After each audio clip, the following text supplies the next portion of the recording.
അസ്സലാമു അലൈക്കും വറഹ്മത്തുള്ളാഹി വബറകാതുഹു. ബിസ്മില്ലാഹിർ റഹ്മാനിർ റഹീം.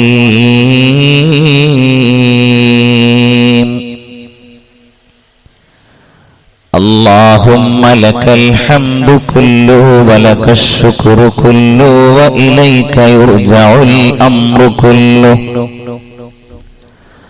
ربنا لا مانع لما أعطيت ولا معطي لما منعت ولا راد لما قضيت ولا مبدل لما حكمت ولا ينفع ذا الجد منك الجد. سبحانك لا علم لنا إلا ما علمتنا إنك أنت العليم الحكيم.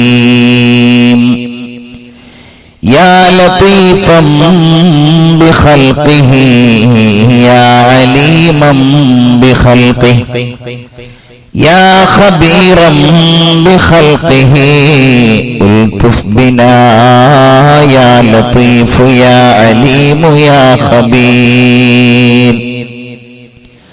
صلى الله على سيدنا محمد وعلى آله وأصحابه أجمعين. أعوذ بالله من الشيطان الرجيم. بسم الله الرحمن الرحيم.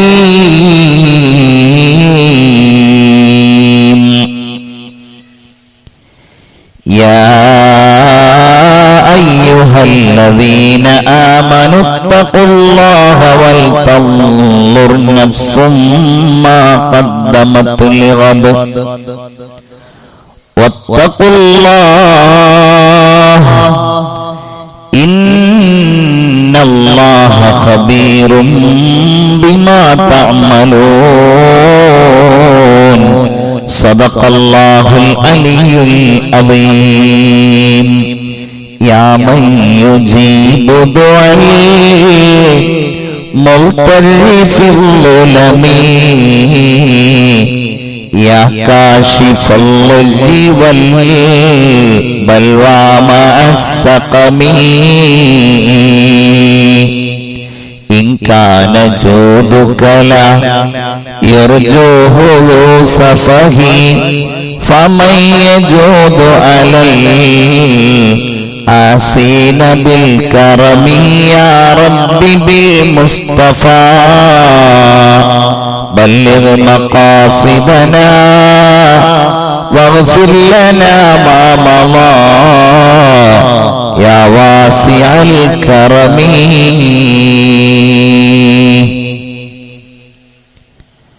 बसारत खो गई लेकिन बसीरत तो सलामत है. मदीने हमने देखा है मगर नादीदा नादीदा. मदीना जाके हम समझे तक़द्दुस किसको कहते हैं. हवा पाकीज़ा पाकीज़ा फिजा संजीदा संजीदा. खुसरवी अच्छी लगी ना सरवरी अच्छी लगी. खुसरवी अच्छी लगी ना सरवरी अच्छी लगी. हम फकीरों को मदीने की गली अच्छी लगी. അനുഗ്രഹീതമായ ഈ ദുആയുടെയും ഇൽമിന്റെയും മജ്ലിസിൽ സന്നിഹിതരായിരിക്കുന്ന ബഹുമാന്യരായ സയ്യിദുമാരെ, അഭിവന്ദരായ ഉസ്താദുമാരെ, സമസ്ത കേരള ജംഇയ്യത്തുൽ ഉലമയുടെയും SKSSF-ന്റെയും നേതാക്കളെ, പ്രവർത്തകന്മാരെ, ഇവിടെ ഒരുമിച്ച് കൂടിയ സത്യവിശ്വാസികളായ സഹോദരീ സഹോദരന്മാരെ, സുഹൃത്തുക്കളെ, നിങ്ങളൊക്കെ ഒരുപാട് നേരമായി ഇങ്ങനെ ഇരിക്കുന്നു. ഞാനിവിടെ വേദിയിലേക്ക് വന്ന് കുറച്ചു സമയമേ ആയിട്ടുള്ളൂ. ഇവിടെ നമ്മൾ ഇരുന്നു, മജ്‌ലിസുൻ നൂറിൽ പങ്കെടുത്തു, വഅദ് കേൾക്കുന്നു. ഇതിന്റെയൊക്കെ പുണ്യം കൊണ്ട് നമ്മിൽ നിന്ന് ഇന്ന് ഈ സമയം വരെ എന്തെല്ലാം ദോഷങ്ങൾ വന്നുപോയിട്ടുണ്ടോ എല്ലാം അല്ലാഹു അവന്റെ കാരുണ്യം കൊണ്ട് നമുക്ക് മാപ്പാക്കി തരുമാറാവട്ടെ. എല്ലാവരും ആമീൻ പറയൂ. അല്ലാഹു നമുക്ക് പുറത്തു തരുമാറാവട്ടെ. ജീവിച്ചിരിക്കുന്നവരും മരണപ്പെട്ടു പോയവരുമായ നമ്മുടെ മാതാപിതാക്കൾ, ഭാര്യ സന്താനങ്ങൾ, ഉസ്താദുമാർ എല്ലാവർക്കും അല്ലാഹു തആല പുറത്തു കൊടുക്കുമാറാവട്ടെ. ഈമാൻ കൊണ്ട് അല്ലാഹു നമ്മുടെ ഹൃദയങ്ങളെ വെളിച്ചമാക്കുമാറാവട്ടെ. നമ്മൾ ഈ ഇരിക്കുന്നവർ, നാമുമായി ബന്ധപ്പെട്ടവർ, രോഗങ്ങൾ, കടങ്ങൾ, ഭൗതികവും ഉഖ്റവിയുമായ എല്ലാ പ്രയാസങ്ങളെയും അല്ലാഹു ദൂരീകരിച്ചു തരട്ടെ. ആമീൻ യാ റബ്ബൽ ആലമീൻ എന്ന് ദുആ ചെയ്യും. നമ്മുടെ സംഘാടകർ നമ്മുടെ സമൂഹത്തിന്റെ വഴികേടിനെ സംബന്ധിച്ച് സംസാരിക്കണം, ഒരല്പമെങ്കിലും ഈമാനിന് ശക്തി പകരുന്ന സതുപദേശം നൽകണം എന്ന ലക്ഷ്യത്തോടെയായിരിക്കാം വഴിതെറ്റുന്ന മുസ്ലിം ഉമ്മത്ത് എന്ന ശീർഷകം ഇവിടെ നൽകിയിരിക്കുന്നത്. ജീവിതത്തിന്റെ ഓട്ടപ്പാച്ചിലുകൾക്കിടയിൽ, ക്രയവിക്രയങ്ങൾക്കിടയിൽ, നമ്മുടെ ചുറ്റുപാടുകൾക്കിടയിൽ നമ്മുടെ ഈമാനിന് പൊടി പിടിക്കാനും ചെളി പുരളാനും സാധ്യതയുണ്ട്. ഈമാനിന്റെ ഒരു രീതി അങ്ങനെയാണ്. സാധാരണ വാഹനങ്ങളൊക്കെ നമ്മളിങ്ങനെ സർവീസ് ചെയ്യുന്നത് പോലെ ഈമാനും സർവീസ് ചെയ്യണം എന്നാണ് നബിയുനാ റസൂലുള്ളാഹി സ്വല്ലല്ലാഹു അലൈഹി വസല്ലം പറഞ്ഞത്. ജദ്ദിദു ഈമാനക്കും, ഈമാനിനെ നിങ്ങൾ പുതുക്കണം. ഈമാനിനെ പുതുക്കുവാനുള്ള വ്യത്യസ്തങ്ങളായ മാർഗങ്ങളുണ്ട്. അതിന്റെ പ്രധാനപ്പെട്ട ഒന്നാണ് ഈ ദിക്ർ ദുആയുടെയും നസീഹത്തിന്റെയും മജ്ലിസ് എന്ന് പറയുന്നത്.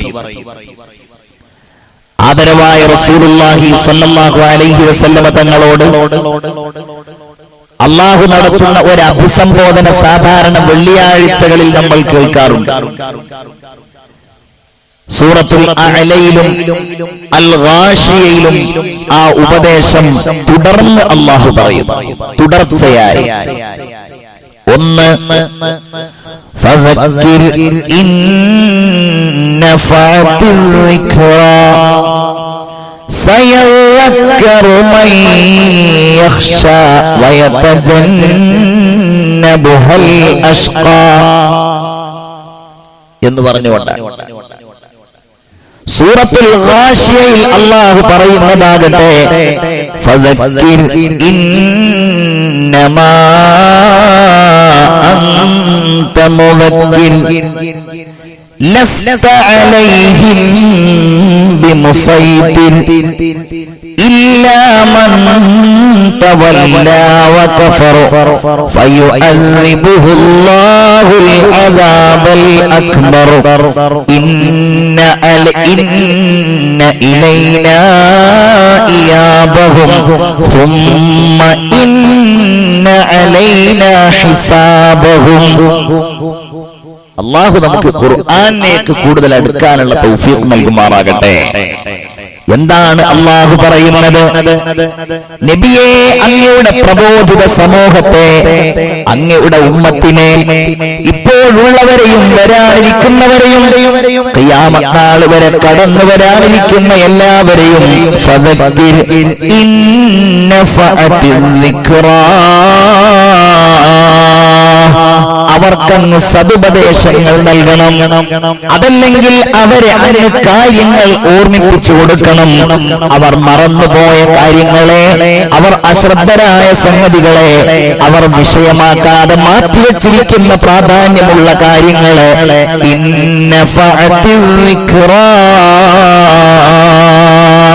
ആ ഉപദേശം അവർക്ക് ഗുണപ്പെടുമെങ്കിൽ ആർക്കാണത് ഗുണപ്പെടുന്നത്?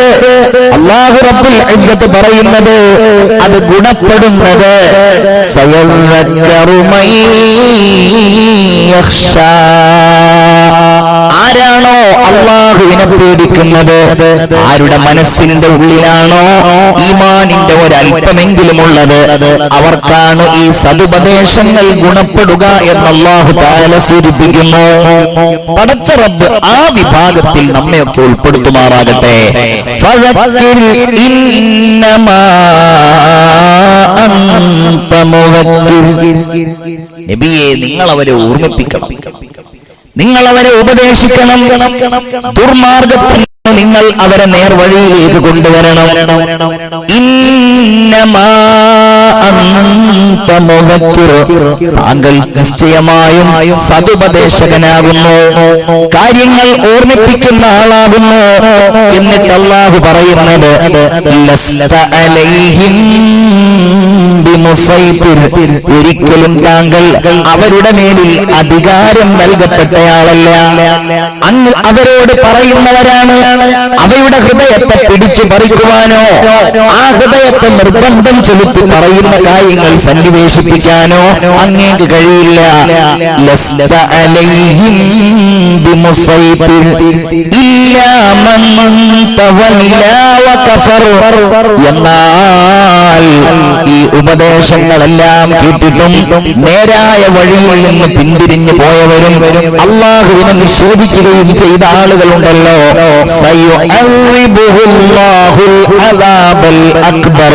ഏറ്റവും ഭീകരമായ ശിക്ഷ കൊണ്ട് അല്ലാഹു തആല അവരെ ശിക്ഷിക്കുക തന്നെ ചെയ്യും.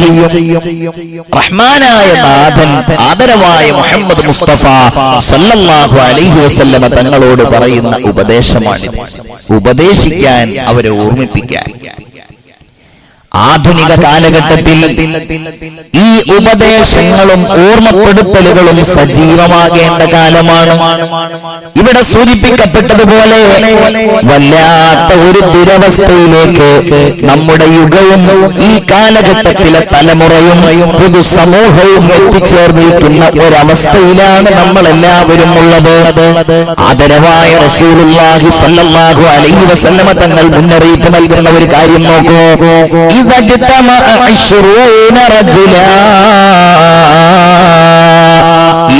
ആളുകൾ ഒരു സ്ഥലത്ത് ഒരുമിച്ച് കൂടിയാൽ, അതല്ലെങ്കിൽ 20ലേറെ ആളുകൾ ഒരു സ്ഥലത്ത് ഒരുമിച്ച് കൂടിയാൽ, ഫലം യകും ഫീഹിം മൻ യഹാബു ഫില്ലാഹ്, അല്ലാഹുവിനെ ഭയപ്പെടുന്ന ഒരാൾ പോലും ആ 20 ആളുകളോ അതല്ലെങ്കിൽ കൂടുതലോ ഉള്ള ആളുകൾക്കിടയിൽ എത്തിക്കാൻ കഴിയാത്ത ഒരു കാലം ഖിയാമത്ത് നാളിനോടടുത്ത കാലമാണെന്ന് നബിയുനാ റസൂലുള്ളാഹി സ്വല്ലല്ലാഹു അലൈഹി വസല്ലം.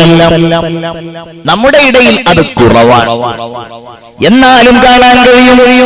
ഒരു കല്യാണ നിശ്ചയത്തിന് വേണ്ടിയിട്ട് 2 മുസ്ലിം കുടുംബങ്ങൾ ഒരുമിച്ച് കൂടിയാൽ അവിടെ എല്ലാ സൗകര്യങ്ങളും ഉണ്ടാകും, സുഭിക്ഷമായ ഭക്ഷണമുണ്ടാകും, എല്ലാ ഒരുക്കങ്ങളും പന്തലുണ്ടാകും, കസേരകൾ നിരത്തിയിട്ടുണ്ടാകും. 2 കുടുംബങ്ങളും പരസ്പരം പരിചയപ്പെട്ടവർ പിരിയുന്നതിന്റെ മുമ്പ് നിശ്ചയിക്കപ്പെട്ടിരിക്കുന്ന വിവാഹ കർമ്മത്തിൽ അല്ലാഹു ബറക്കത്ത് നൽകാൻ വേണ്ടി ഒന്ന് ദുആ ചെയ്യാൻ കഴിയുന്ന ആളുകൾ ഇല്ലാതെയാകുന്ന കാലഘട്ടത്തിലാണ് ഞാനും നിങ്ങളും ഇന്ന് ജീവിക്കുന്നത്. കുടുംബങ്ങളിൽ ജ്യേഷ്ഠനും അനുജനും ബാക്കിയുള്ള കുടുംബാംഗങ്ങളും എല്ലാവരും അവരുടെ ഇടയിൽ നിന്നും മരണപ്പെട്ടുപോയ ഒന്നുകിൽ പിതാവിന്റെയോ വല്യപ്പയുടെയോ ഖബറിന്റെ അടുക്കലേക്ക് പോകാനുള്ള മോഹത്തോടെ നിൽക്കുമ്പോഴും അല്ലാഹുവിനെ ഭയന്നുകൊണ്ട് 2 കൈകളും ഉയർത്തി ഒന്ന് ദുആ ചെയ്യാൻ കഴിയുന്ന ആളുകൾ നമുക്കിടയിൽ നിന്ന് അപ്രത്യക്ഷമാകുന്ന ഈ കാലം, ഇതല്ലാതെ എന്താണ് പ്രിയപ്പെട്ടവരെ നമുക്കിതിനെ കുറിച്ച് പറയുവാൻ കഴിയുക? എന്നാലും അൽഹംദുലില്ലാഹ് നമ്മളൊക്കെ ആ വിഷയത്തിൽ ഏറെക്കുറെ വിജയികളാണ്. എന്റെ കാര്യം, നമുക്ക് നമ്മുടെ നാടുകളിൽ ഉസ്താദുമാരുള്ളത് കൊണ്ട്, ആലിമീങ്ങളുള്ളത് കൊണ്ട്, ധാരാളം അറിവുള്ള ആളുകൾ ഉള്ളത് കൊണ്ട് ഇങ്ങനെ ഒരു കുറവ് 95% നമുക്ക് അനുഭവിക്കേണ്ടി വരാറില്ല. എന്നാൽ പരിസരങ്ങൾ, നമ്മുടെ ചുറ്റുപാടുകൾ, കേരളത്തിന്റെ ഈ ഭാഗങ്ങളിലേക്കും ഉത്തരേന്ത്യയുടെ മറ്റുള്ള ഭാഗങ്ങളിലേക്കുമൊക്കെ സഞ്ചരിക്കുമ്പോ ഈ ഒരവസ്ഥ അവരെ വല്ലാതെ ഗ്രസിച്ചതായി നിങ്ങൾക്കറിയാൻ കഴിയും. ദാറുൽ ഹുദയിൽ ഞാൻ പഠിക്കുമ്പോൾ മുസ്ലിം ഉമ്മത്തിനെ മനസ്സിലാക്കുവാനും ഈ സമുദായത്തിന്റെ അവസ്ഥകളെ തിരിച്ചറിയുവാനും വേണ്ടിയിട്ട് ദാറുൽ ഹുദയിൽ നിന്ന് തന്നെ പൈസ നൽകി ഇന്ത്യയുടെ വിവിധ സംസ്ഥാനങ്ങളിൽ യാത്ര ചെയ്യാൻ ഞങ്ങളെ പ്രേരിപ്പിച്ചിട്ടുണ്ടായിരുന്നു.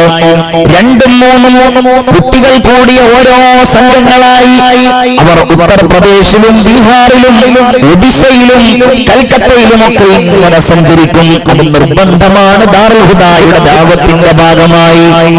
ആന്ധ്രാപ്രദേശിൽ പോയി, അപ്രകാരം ബീഹാറിൽ പോയി നമ്മുടെ ദാറുൽ ഹുദയിൽ പഠിച്ചിരുന്ന വിദ്യാർത്ഥികൾ അവിടെയുള്ള ഇടങ്ങളിൽ ഗവേഷണം നടത്തുമ്പോൾ നിങ്ങൾക്കറിയുമോ, പല ഇടങ്ങളിലും പള്ളികൾ പൂട്ടിക്കിടക്കുകയാണ്.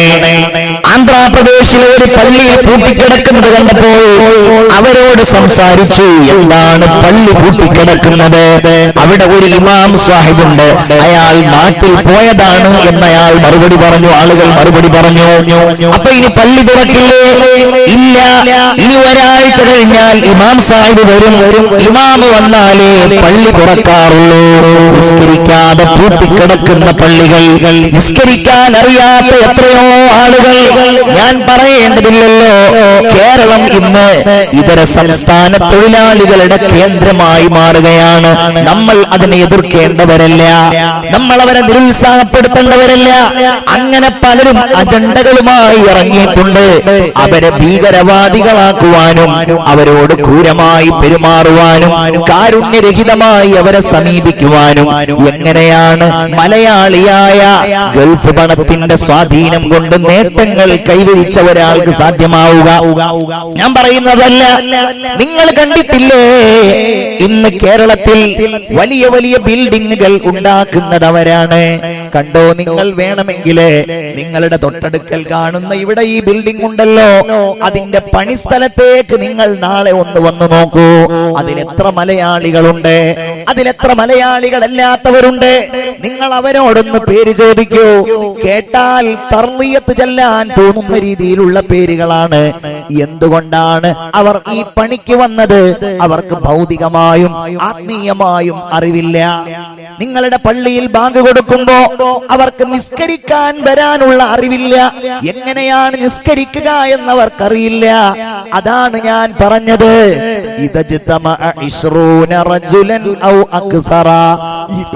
അതിൽ കൂടുതൽ ആളുകളോ ഒരുമിച്ച് കൂടിയാൽ അള്ളാഹുവിനെ പേടിക്കുന്ന ഒരാൾ അവിടെ ഇല്ലാത്ത കാലം, മുഅ്മിനെ നമ്മുടെ കുടുംബങ്ങൾ അങ്ങനെയാവാൻ പാടില്ല. അങ്ങനെയാവോന്ന് പേടിക്കേണ്ട കാലാണ്. ഞാൻ ചോദിക്കട്ടെ, ഉമ്മയും ബാപ്പയും ഒരുമിച്ച് സിനിമ കാണുകയും മക്കൾ ആ സിനിമ കാണാൻ മോഹിച്ച് അവരുടെ പാഠപുസ്തകങ്ങൾ പൂട്ടിവെച്ച് സിനിമ കാണുന്നിടത്തേക്ക് വരാൻ വേണ്ടി സമ്മതം ചോദിച്ച് ഒരുമിച്ചിരുന്ന ദൃശ്യമാധ്യമങ്ങൾക്ക് മുമ്പിൽ മണിക്കൂറുകൾ ചെലവഴിച്ച് അവർ ടിവിയിലൂടെ വരുന്ന കോമഡി പരിപാടികൾ കണ്ട് ഇങ്ങനെ ജീവിതത്തിന്റെ ഈ രസം ഇങ്ങനെ കഴിഞ്ഞു പോയാൽ എങ്ങനെയാണ് ഒരു 5 വർഷം കഴിഞ്ഞാൽ ആ കൊച്ചു വീട്ടിൽ അള്ളാഹുവിനെ പേടിയുള്ള ഒരാളുണ്ടാകുന്നത്? ഇന്ന അലാമസ്സാഅ, നിശ്ചയമായും ഖിയാമത്ത് നാളിന്റെ അടയാളങ്ങളിൽ പെട്ടതാണ് അയ്യകൂനൽ മുഅ്മിനു ഫിൽ ഖബീല.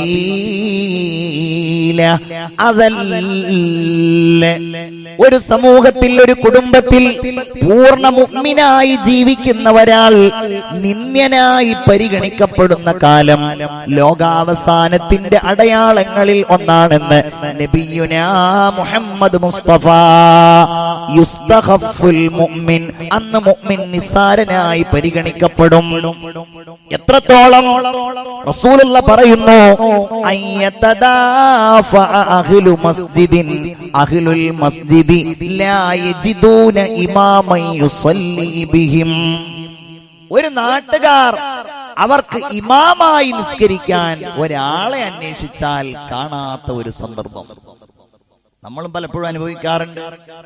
പള്ളികളിൽ പെരുന്നാളുകളുടെ ദിവസം, അപ്രകാരം ലീവിന്റെ ദിവസം പള്ളിയിലുള്ള ജോലിക്കാരെല്ലാവരും ഒരുമിച്ച് ലീവ് എടുക്കുമ്പോൾ നാട്ടിൽ ഇമാമ് നിൽക്കാൻ കഴിയാത്ത എത്രയോ സ്ഥലങ്ങൾ, ആളില്ലാത്ത എത്രയോ സ്ഥലങ്ങൾ, മൂമിനെ നമ്മൾ അറിയാതെ ഈ തിന്മകളുടെ വിത്തുകൾ, ഈ അരക്ഷിതാവസ്ഥയുടെ അടയാളങ്ങൾ, ഈ ദുർമാർഗത്തിന്റെ വഴികൾ നമ്മുടെ നാടുകളിലും തുറക്കപ്പെട്ടിരിക്കുകയാണ്.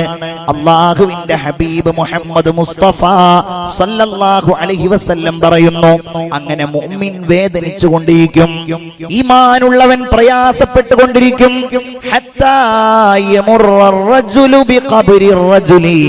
ഒരു മനുഷ്യന്റെ ഖബറിന്റെ അടുക്കലൂടെ മറ്റൊരു മുഅ്മിനായ മനുഷ്യൻ നടന്നു പോകുമ്പോൾ ഈ കുഴപ്പങ്ങൾ കണ്ട്, ഈ പ്രയാസങ്ങൾ കണ്ട് ഈ നടന്നു പോകുന്നവൻ പറയുന്നത്, യാ ലൈതനീ മകാന, അല്ലാഹുവേ അവന്റെ സ്ഥാനത്ത് ഞാനായിരുന്നുവെങ്കിലെന്ന് ജീവിച്ചിരിക്കുന്ന ആളുകൾ പറയുന്ന കാലം ഖിയാമത്ത് നാളിനോടടുത്ത കാലമാണെന്ന് നബിയുനാ മുഹമ്മദ് മുസ്തഫ സല്ലല്ലാഹു അലൈഹി വസല്ലമ തങ്ങൾ സൂചിപ്പിക്കുകയാണ്. നമ്മൾ ചെയ്യേണ്ട കടമ എന്താണ്? ഈ അടയാളങ്ങളോ ഈ പറയപ്പെട്ട ലക്ഷണങ്ങളോ സത്യവിശ്വാസികളായ നമ്മിലൂടെ പുലരാൻ നമ്മൾ അനുവദിക്കരുത്. എന്ന് പറഞ്ഞാൽ ഒരു സമ്പൂർണ്ണ മുഅ്മിനായി പൂർണ്ണമായും തഖ്വയോടെ ആഖിറവുമായി ബന്ധപ്പെട്ട വിചാരത്തോടെ ജീവിക്കുവാനുള്ള പ്രതിജ്ഞ നമ്മൾ എടുക്കുകയും അതിനനുസൃതമായി നമ്മളൊക്കെ ജീവിക്കുകയും വേണം. വല്ലാഹു യദ്ഉ ഇലാ ദാരിസ്സലാം. നമ്മൾ അറിയേണ്ടത്, മുഅ്മിനെ, നമ്മെ അല്ലാഹു തആല ഒരിടത്തേക്ക് വിളിക്കുന്നുണ്ട്. ആ വിളിക്കുന്ന സ്ഥലം സമാധാനത്തിന്റെ വീടാണ്. ചിന്തിക്കേണ്ട ആളുകളാണ് നമ്മളൊക്കെ. നമ്മളെ വിളിക്കുന്നത് സമാധാനമാണല്ലോ നമ്മൾ ആഗ്രഹിക്കുന്നത്, സന്തോഷവും സംതൃപ്തിയുമാണല്ലോ നമ്മൾ ആഗ്രഹിക്കുന്നത്. വല്ലാഹു യദ്ഉ ഇലാ ദാരിസ്സലാം വയഹ്ദി മൻ യശാഉ ഇലാ സിറാത്തിൻ മുസ്തഖീം. അല്ലാഹു നമ്മെ വിളിക്കുന്നു സമാധാനത്തിന്റെ വീട്ടിലേക്ക്, ശാന്തിയുടെ വീട്ടിലേക്ക്. നമ്മളൊക്കെ ഐഹിക ലോകമാണ് ശാന്തിയുടെ ഇടമായിട്ട് കണ്ടിരിക്കുന്നത്. നമ്മുടെ മനസ്സുകൾ അങ്ങനെ അഭിരമിച്ചിരിക്കുകയാണ്. മുഅ്മിനീങ്ങളെ, ഗൗരവത്തോടെ നമ്മൾ പുനർവിചിന്തനത്തിന് വിധേയമാക്കണം നമ്മുടെ വിചാരങ്ങളെ. അങ്ങനെയായാൽ എന്ത് നേട്ടമായിരിക്കും നമുക്കതുകൊണ്ട് കിട്ടുക? ഐഹിക ലോകത്തിന്റെ അവസ്ഥകളെ കുറിച്ച് അല്ലാഹു തആല വർണ്ണിക്കുന്ന ഒരു വചനമുണ്ട്. ബിസ്മില്ലാഹിർ റഹ്മാനിർ റഹീം. ഇന്നമൽ ഹയാത്തുദ് ദുനിയാ ലഇബുൻ വലഹു വസീനത്ത് വതഫാഖുറുൻ ബൈനകും വതകാസുറുൻ ഫിൽ അംവാലി വൽ ഔലാദ്.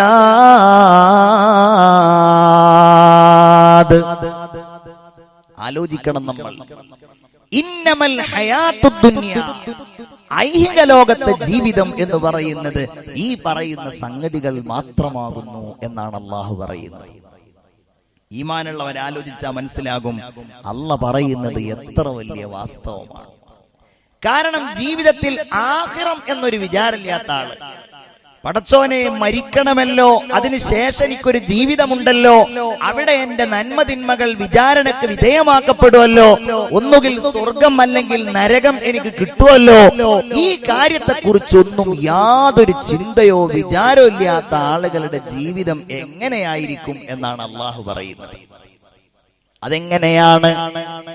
ഇന്നമൽ ഹയാത്തുദ് ദുനിയാ ലഇബ്. ഒന്നാമതായിട്ട് അല്ലാഹു പറയുന്നു, ഐഹിക ലോകത്തെ ജീവിതം എന്ന് പറയുന്നത് കളി മാത്രമാകുന്നു. ചിന്തിക്കുക. ദുനിയാവ് എന്ന് പറഞ്ഞാൽ ആ വാക്കിന്റെ അർത്ഥം അടുത്തത് എന്നോ അതല്ലെങ്കിൽ താഴ്ന്നത് എന്നോ ആണ്. ഒരു മനുഷ്യന്റെ മനസ്സിൽ ഏറ്റവും അടുത്ത ചിന്തയുള്ളത് ഈ ഐഹിക ലോകത്തെ കുറിച്ചായതുകൊണ്ടാണ് അതിന് ദുനിയ എന്ന് പേരിട്ടിരിക്കുന്നത്. അദ്ദുനിയ. അതല്ല എങ്കിൽ അത് ഏറ്റവും നിസ്സാരമായതാണ്, ശാശ്വതമല്ലാത്തതാണ്, ഒരു വിലയുമില്ലാത്തതാണ്. അതുകൊണ്ടാണ് അല്ലാഹു തആല അതിനെ ദുനിയ എന്ന് പേര് വിളിച്ചിരിക്കുന്നത്. ഒന്നുകിൽ അത് താഴ്ന്നത് കൊണ്ടോ അതല്ലെങ്കിൽ മനുഷ്യനുമായി ഏറെ അടുത്തത് കൊണ്ടോ.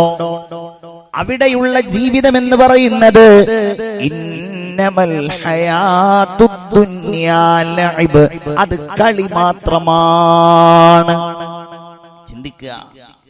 ആധുനിക കാലം സ്പോർട്സിന് പിന്നാലെ പോകുന്നു. ചെറുപ്പക്കാർ കളിയുടെ പിന്നാലെ ഒഴുകിപ്പോകുന്നു. ഒരുപക്ഷെ വിനോദത്തിന് വേണ്ടിയോ അതല്ലെങ്കിൽ ഒരല്പസമയത്തെ മാനസികമായ ഉല്ലാസത്തിന് വേണ്ടിയോ നിഷിദ്ധമല്ലാത്ത കളികൾ അള്ളാഹുവിന്റെ പരിശുദ്ധ ദീൻ അനുവദനീയമാക്കിയിട്ടുണ്ട്. അങ്ങനെയുള്ള എത്രയോ കളികൾ നമുക്ക് കാണുവാൻ കഴിയും. ഹബീബായ മുഹമ്മദ് മുസ്തഫ സല്ലല്ലാഹു അലൈഹി വസല്ലമ തങ്ങൾ തന്നെ പല കളികളിലും ഏർപ്പെട്ടിരുന്നതായി ഹദീസുകൾ നമുക്ക് കാണുവാൻ കഴിയും. അവിടുത്തെ പ്രിയപ്പെട്ട പത്നിയായ ആയിഷ റളിയല്ലാഹു അൻഹയോടുകൂടെ മുത്ത് റസൂൽ സല്ലല്ലാഹു അലൈഹി വസല്ലം ഓട്ട മത്സരം നടത്തിയെന്ന് പറയുമ്പോൾ അവിടുത്തേക്ക് സാധ്യമായ കളികൾ അവിടുന്ന് കളിച്ചിട്ടുണ്ടായിരുന്നു. പക്ഷേ നമ്മുടെ ഇടയിൽ ഉള്ള ചില ആളുകളെ പോലെ സമ്പൂർണമായും കളി മാത്രമാണ് അവരുടെ അജണ്ട. ഒന്നുകിൽ ഫുട്ബോൾ, അതല്ലെങ്കിൽ ക്രിക്കറ്റ്, അതല്ലെങ്കിൽ അതുപോലെയുള്ള സ്പോർട്സ് കളികൾ, അതുപോലെയുള്ള വിനോദങ്ങൾ നൽകുന്ന കളികൾ, കളികൾ. ഇതിൽ മാത്രമായി ജീവിതം ലയിപ്പിക്കുക എന്നത് ഒരു മുഅ്മിനായ മനുഷ്യനെ സംബന്ധിച്ചിടത്തോളം ഭൂഷണമായ സംഗതിയല്ല. ചിന്തിക്കണം നമ്മളെ. പ്രത്യേകിച്ച് നിങ്ങൾ നോക്കൂ, ഞാൻ മുഅ്മിനീങ്ങളോടാണ് പറയുന്നത്, ഞാൻ ഈമാനുള്ളവരോടാണ് പറയുന്നത്. ഒരാളുടെ ഔറത്തായി അല്ലാഹു തആല നിശ്ചയിച്ചിരിക്കുന്നത് മുട്ടുപൊക്കളിന്റെ ഇടയിലുള്ള സ്ഥലത്തെയാണ്. മുട്ടിന്റെ താഴ്ഭാഗത്തേക്ക് മുകൾ ഭാഗത്തേക്കുള്ള സ്ഥലം ഔറത്താണ്. ആ ഔറത്ത് വെളിവാക്കിയിട്ടാണ് കളിക്കുന്നതെങ്കിൽ അത് കാണൽ തന്നെ എങ്ങനെയാണ് ഒരു വിശ്വാസിയായ മനുഷ്യനെ സംബന്ധിച്ചിടത്തോളം ആ മനുഷ്യന് അനുയോജ്യമാവുക? എങ്ങനെയാണ്? വെറും കളിയെ കുറിച്ചാണ് ഞാൻ പറയുന്നത്. ഔറത്ത് വെളിവാക്കിക്കൊണ്ടുള്ള കളികൾ, അത് കളിക്കുക എന്നതല്ല ഞാൻ പറയുന്നത്. അത് കാണൽ തന്നെ എങ്ങനെയാണ് നമുക്ക് അനുവദനീയമാവുക? ഒന്ന്. രണ്ട്, നിങ്ങൾ ചിന്തിച്ചു നോക്കൂ. ഒരു കളിക്ക് കാണാൻ ആഗ്രഹിക്കുന്ന ഒരാൾ എത്ര മണിക്കൂറുകളാണ് ആ കളിക്ക് വേണ്ടി ചെലവഴിക്കുന്നത്, കാണാൻ വേണ്ടി ചെലവഴിക്കുന്നത്? ഫുട്ബോൾ കാണാൻ 1-2 മണിക്കൂർ, ക്രിക്കറ്റ് ആണെങ്കിൽ ഒരു ദിവസം മുഴുവൻ. അതിനുവേണ്ടി എത്രയോ ചാനലുകൾ, സ്പോർട്സ് ചാനലുകൾ, ലൈവ് സംപ്രേഷണങ്ങൾ. രാത്രി 2 മണിക്കാണ് ഏതെങ്കിലും രാജ്യത്ത് കളി നടക്കുന്നത് എങ്കിൽ ആ സമയത്ത് അലാം വെച്ച് എഴുന്നേറ്റത് കാണുന്നവനാണ് നമ്മുടെ ചെറുപ്പക്കാരനെങ്കിൽ അങ്ങനെയുള്ള ഒരു ജ്വരം അത് ഒഴിവാക്കിയേ മതിയാകൂ. എന്താണ് ഇതിന്റെ സ്ഥാനത്ത് നമ്മൾ നിർത്തേണ്ടത്? പടച്ചോനെ, ഞാൻ എന്തിനിത് കാണുന്നു, ഞാൻ എന്തിനിത് ആസ്വദിക്കുന്നു? ഇതുകൊണ്ട് എനിക്ക് ദുനിയാവിലും ആഖിറത്തിലും എന്ത് നേട്ടമാണ്? ഒരു നേട്ടവുമില്ല എന്ന് മാത്രമല്ല, മഹാനായ മലക്കുൽ അർവാഹ് അസ്രായീൽ അലൈഹിസ്സലാം അവന്റെ അടുക്കലേക്ക് റൂഹ് പിടിക്കാൻ വരുമ്പോ അല്ലാഹുവിനോട് അവൻ പറയുന്ന ഒരു കാര്യം ഖുർആൻ പറയുന്നുണ്ടല്ലോ, അല്ലാഹുവേ, ഒന്നുകൂടെ എന്നെ ദുനിയാവിലേക്ക് നീ മടക്കി തരുമോ? ഞാൻ മണിക്കൂറുകൾ ഫുട്ബോൾ കാണുന്നയാളായിരുന്നു. ലോകത്തുള്ള എല്ലാ കളിക്കാരുടെയും എനിക്ക് ഓർമ്മയുണ്ടായിരുന്നു. എല്ലാ താരങ്ങളും എന്റെ അടുത്ത ആളുകളായിരുന്നു. മെസ്സി ആണെങ്കിലും അതുപോലെ പേരറിയാത്ത ഒരുപാട് ഫുട്ബോൾ താരങ്ങളാണെങ്കിലും അവരൊക്കെ എന്റെ ജീവിതത്തിന്റെ മാർഗങ്ങളായിരുന്നു, എന്റെ ജീവിതത്തിന്റെ ത്രിൽ അവരായിരുന്നു. റബ്ബേ, ഞാൻ നിന്നെ കുറിച്ച് ഓർക്കാൻ മറന്നുപോയി. ലഅല്ലി അഅമലു സാലിഹൻ ഫീമാ തറക്, ഞാൻ ഒഴിവാക്കിയ നല്ല കാര്യങ്ങൾ ഞാൻ ചെയ്യാമല്ലാ. രാത്രി 3 മണിക്ക് എഴുന്നേറ്റ് ഫുട്ബോൾ കാണാൻ തയ്യാറായിരുന്ന ഞാൻ രാത്രി അവസാനിക്കുന്നതിന്റെ മുമ്പ് 6 മണിക്ക് മുമ്പ് അല്ലെങ്കിൽ 6:30 മണിക്ക് മുമ്പ് നിസ്കരിക്കേണ്ട സുബഹി ഞാൻ നിസ്കരിച്ചിരുന്നില്ല. ഞാൻ കളിക്കാൻ പോകാറുണ്ടായിരുന്നു. മണിക്കൂറുകളോളം ഞാൻ ഗ്രൗണ്ടിൽ കളിക്കാറുണ്ടായിരുന്നു. എന്നാൽ ആ സമയത്ത് ഏതാനും ഗ്രാമു മാത്രം തൂക്കമുള്ള എന്റെ ശരീരത്തിന്റെ മുകളിൽ പുതച്ചിരിക്കുന്ന പുതപ്പ് മാറ്റിയിട്ട് ഒന്ന് വുളൂ ചെയ്യാൻ എനിക്ക് കഴിഞ്ഞില്ല. മുഅ്മിനേ, പറയേണ്ടി വരുമെന്ന് മാത്രമല്ല, ദാരുണമായ ഭീകരമായ അവസ്ഥകൾ നമ്മൾ അഭിമുഖീകരിക്കേണ്ടി വരും. വളാഞ്ചേരിക്കടുത്ത് ഒരു ഫുട്ബോൾ ഉണ്ടായി. രാത്രി അതിങ്ങനെ മാരത്തോൺ ഫുട്ബോളാണ്. ഞാൻ അവരെ ആക്ഷേപിക്കൽ, അത് ഇഷ്ടപ്പെടുന്നവരുണ്ടാകും. നമുക്ക് അവരോട് യാതൊരു വിരോധമില്ല. അതുണ്ടാക്കട്ടെ, അത് കളിച്ചോട്ടെ, അത് കണ്ടോട്ടെ. പക്ഷേ ഞാൻ ഈ പറയുന്നത് മുഅ്മിനീങ്ങളോടാണ്. നിങ്ങൾ ഈമാനിന്റെ വക്താക്കളാണ് എങ്കിൽ, നിങ്ങൾക്ക് അല്ലാഹുവിലേക്കുള്ള തഖ്വയോടെ ജീവിച്ച് മരിക്കണമെങ്കിൽ അത് ജീവിതത്തിന്റെ അജണ്ടയാക്കി വെച്ചാൽ നിങ്ങൾക്കത് കഴിയില്ല. ഇതല്ലാതെ പിന്നെ എന്താണ് മുഅ്മിനീങ്ങളോട് നമ്മൾ പറയുക? മാരത്തോൺ ഫുട്ബോളാണ്. ആദ്യം ഒരു ടീം, അത് വൈകുന്നേരം തുടങ്ങി. അങ്ങനെ തുടങ്ങി അത് അവസാനിച്ചത് ഏകദേശം ഒരു 4 മണിയോടെയാണ്. 4 മണിയോടെ. നിങ്ങൾ വിചാരിക്കും 4 മണിക്ക് ഫുട്ബോൾ ഉണ്ടാവാറുണ്ടോ? വിനീതനായ ഞാന് ഇതുപോലെ രാത്രികളിൽ വാഴ് കഴിഞ്ഞ് ഇങ്ങനെ യാത്ര ചെയ്യുമ്പോ പലപ്പോഴും ഞാൻ അത്ഭുതപ്പെടാറുണ്ട്. അല്ലാ, ഇതുപോലെയുള്ള കളികൾ നടക്കുന്ന ഇടങ്ങളിലെ ആർത്ത് വിളിക്കാൻ എത്ര ആളുകളാണുള്ളത്? അവർ ഒരാളെയും വകവെക്കുന്നില്ല. അങ്ങനെ ജീവിച്ചു പോവാണ്. നിങ്ങൾ ചിന്തിച്ചു നോക്കൂ. അതിലുണ്ടായിരുന്ന 4 ചെറുപ്പക്കാർ ഈ പരിശുദ്ധ റമളാനിന്റെ തൊട്ടുടനെയാണ്. അതിലുണ്ടായിരുന്ന 4 ചെറുപ്പക്കാര് ആ ഫുട്ബോൾ കഴിഞ്ഞ് അവരിങ്ങനെ ഒരു പള്ളിയുടെ മുൻപിലുള്ള റോഡിൽ ഇങ്ങനെ വർത്തമാനം പറഞ്ഞു നിൽക്കുമ്പോ അതുവഴി വന്ന ഒരു ലോറി, ആ ലോറിയാണെങ്കിൽ വഴിതെറ്റി വന്നതാണ്.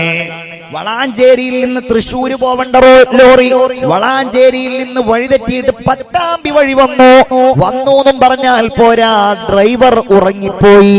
ഈ 4 ആളുകളും ഓടുമ്പോ അതിൽപ്പെട്ട 3 ആളുകളുടെ മുകളിലൂടെ ആ ലോറി ഇടിച്ചു കയറി. അവർ വളരെ ദാരുണമായി മരണപ്പെട്ടു പോയി. അല്ലാഹു ആ ചെറുപ്പക്കാർക്ക് പുറത്തു കൊടുക്കുമാറാകട്ടെ. നിങ്ങൾ ആലോചിച്ച് നോക്കൂ, ഇതാ കഥ. അങ്ങനെ വരികയാണ്. സുബഹി പോലും നിസ്കരിക്കാൻ പറ്റിയില്ല. ഇങ്ങനെയാണ് നമ്മുടെയൊക്കെ അവസ്ഥ എങ്കിൽ അല്ലാഹ് പറയാണ്, കല്ല, അങ്ങനെ നീ ചോദിക്കേണ്ട, അതുകൊണ്ട് യാതൊരു കാര്യവുമില്ല. ഇന്നഹാ കലിമത്തുൻ ഹുവ ഖായിലുഹാ, അത് വെറും വർത്തമാനം മാത്രമാണ്. അത് വെറും വഞ്ചനയുടെ വർത്തമാനം മാത്രമാണ്. അല്ലാഹു പറയാ. അപ്പൊ ഫുട്ബോൾ കാണുന്നവര്, ജ്വരം എന്ന് പറഞ്ഞ വാക്കിന്റെ അർത്ഥം നിങ്ങൾക്കറിയോ? രോഗം എന്നതാണ്. നമ്മൾ പറയും ഫുട്ബോൾ ജ്വരമാണ്, ക്രിക്കറ്റ് ജ്വരമാണ് എന്ന് പറയും. ചിന്തിക്കുക, ചില ആളുകളൊക്കെ മക്കളെ വലിയ സ്പോർട്സ്മാൻമാരാക്കാൻ ശ്രദ്ധിക്കാറുണ്ട്. മക്കളെ സ്പോർട്സ്മാൻമാരാക്കി ആ സ്പോർട്സിലൂടെ അവരുടെ കുടുംബം പുലർത്തേണ്ട അവസ്ഥ അത് ഉണ്ടായിക്കോട്ടെ.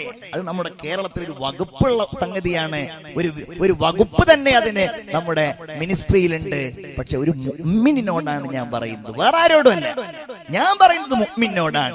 മുഅ്മിനെ, നമ്മൾ അതിൽ നിന്ന് അന്നം തടേണ്ടവരല്ല. അപ്പൊ എന്തേ ക്രിക്കറ്റ് കളിച്ചൂടെ? അത് ഒരു വിനോദത്തിന് വേണ്ടി, ഒരാഹ്ലാദത്തിന് വേണ്ടി ഒരല്പസമയം കളിക്കുക, അല്ലെങ്കിൽ അത്തരം വിനോദങ്ങളിൽ ഏർപ്പെടുക എന്നതൊരു തെറ്റായ സംഗതിയൊന്നുമല്ല. വൈകുന്നേര സമയങ്ങളിൽ ആരോഗ്യത്തിന് വേണ്ടി ഫുട്ബോൾ കളിക്കാം. അതുപോലെയുള്ള കളികളിലും അതുപോലെയുള്ള മനുഷ്യന്റെ ആരോഗ്യത്തിന് നേട്ടമുണ്ടാക്കുന്നതിലും ഏർപ്പെടാം. പക്ഷേ അതുമാത്രം ഇന്നമൽ ഹയാത്തുദ് ദുനിയാ ലഅബ്. ചില ആളുകൾ അങ്ങനെയാണ്, അവർക്ക് കളി മാത്രമാണ്. മഹാന്മാര് പറയുന്നുണ്ട്, ഇത് അല്ലാഹു തആല കുട്ടികളെ കുറിച്ച് പറഞ്ഞതാണ് എന്നതാണ്. കുട്ടികളെ കുറിച്ച് പറഞ്ഞു. എന്താ കുട്ടികളുടെ പ്രത്യേകത? കുട്ടിത്വം എന്ന് പറയുന്നത് ഒരു 2 1.5 2 വയസ്സ് പ്രായമുള്ള കുട്ടികളുടെ അടുക്കൽ നമ്മൾക്ക് മക്കളുണ്ടെങ്കിൽ നമ്മൾ വീട്ടിലേക്ക് കയറി ചെല്ലുന്ന സമയത്ത് അവര് നമ്മളോട് പറയും, വാപ്പ വരുമ്പോ എനിക്കൊരു തോക്ക് കൊണ്ടുവരണം. എന്താ വലിയ AK-47 തോക്ക് കൊണ്ടുവരാനല്ല അവര് പറയാ. പിന്നെ അവർ പറയുന്നത് എന്തിനാ? അവർക്ക് കളിത്തോക്ക് കൊണ്ടുവരാനാണ്, അതല്ലെങ്കിൽ അവർക്ക് കാറ് കൊണ്ടുവരാനാണ്. ദുന്യാവ്, അവരുടെ ജീവിതം എന്ന് പറയുന്നത് ലഅബുൻ, അതൊരു കളിയിലങ്ങനെ അഭിരമിച്ചു പോകുന്നവരാണ്. ഓൾക്ക് കൂടുതൽ ചിന്തിക്കാനുള്ള വകുപ്പില്ല. പിന്നെയോ ഇന്നമൽ ഹയാത്തുദ് ദുനിയാ ലഅബുൻ വലഹു. രണ്ടാമത്തേത് ഐഹിക ലോകത്തെ ജീവിതം എന്ന് പറയുന്നത് ചില ആളുകളെ സംബന്ധിച്ചിടത്തോളം അത് വിനോദം മാത്രമാകുന്നു. മുഅ്മിനെ ഇത് ഗൗരവമുള്ളതാണ്. സഹോദരിമാരെ, ഇത് ഗൗരവമുള്ളതാണ്. വിനോദത്തിന്റെ ഭാഗമായിട്ടാണ് നമ്മുടെയൊക്കെ വീടിന്റെ അകത്തളങ്ങളിൽ നമ്മൾ TV വാങ്ങിച്ചു വെച്ചിരിക്കുന്നത്. അതും ഈ പറഞ്ഞതുപോലെ ഒരു മുഅ്മിൻ ഒരിക്കലും ആധുനികതക്കെതിരല്ല. എന്താണ് ആധുനികത എന്ന് പറഞ്ഞാല്? ആധുനികത എന്ന് പറയുന്നത് ഓരോ കാലവും ആ കാലത്തിനനുസരിച്ചുള്ള പുരോഗതികളും ആ കാലഘട്ടത്തിൽ ഉണ്ടാകുന്ന നേട്ടങ്ങളും ഒക്കെ പറയപ്പെടുന്ന ഒരു വാക്കാണ് ആധുനികത. 2010 അന്നുണ്ടായിരുന്ന സാങ്കേതിക വിദ്യകളുടെയും മറ്റുമൊക്കെ നേട്ടങ്ങളിലൂടെ ഉണ്ടായ പുരോഗതികളാണ് ആ കാലത്തിന്റെ ആധുനികത എന്ന് പറയും. ഇപ്പൊ നമ്മൾ ഈ അനുഭവിക്കുന്നതൊക്കെ ആധുനികതയുടെ നേട്ടങ്ങളാണ്. ഒരു മുഅ്മിൻ ആധുനികതയോടെതിര് അങ്ങനല്ല. പക്ഷേ ആധുനികതയുടെ ഉപയോഗപ്പെടുത്തലുകളിലാണ് നമ്മൾ ഓരോരുത്തരും സൂക്ഷ്മാലുക്കളാവേണ്ടത്. ഈ മൈക്ക് ആധുനികതയുടെ ഒരു ഉൽപ്പന്നല്ലേ? ബഹുമാന്യനായ ഇബ്രാഹിം അൻവരിയൊക്കെ ദീർഘകാലം വഅള് പറയുന്ന ഉസ്താദായിരുന്നു.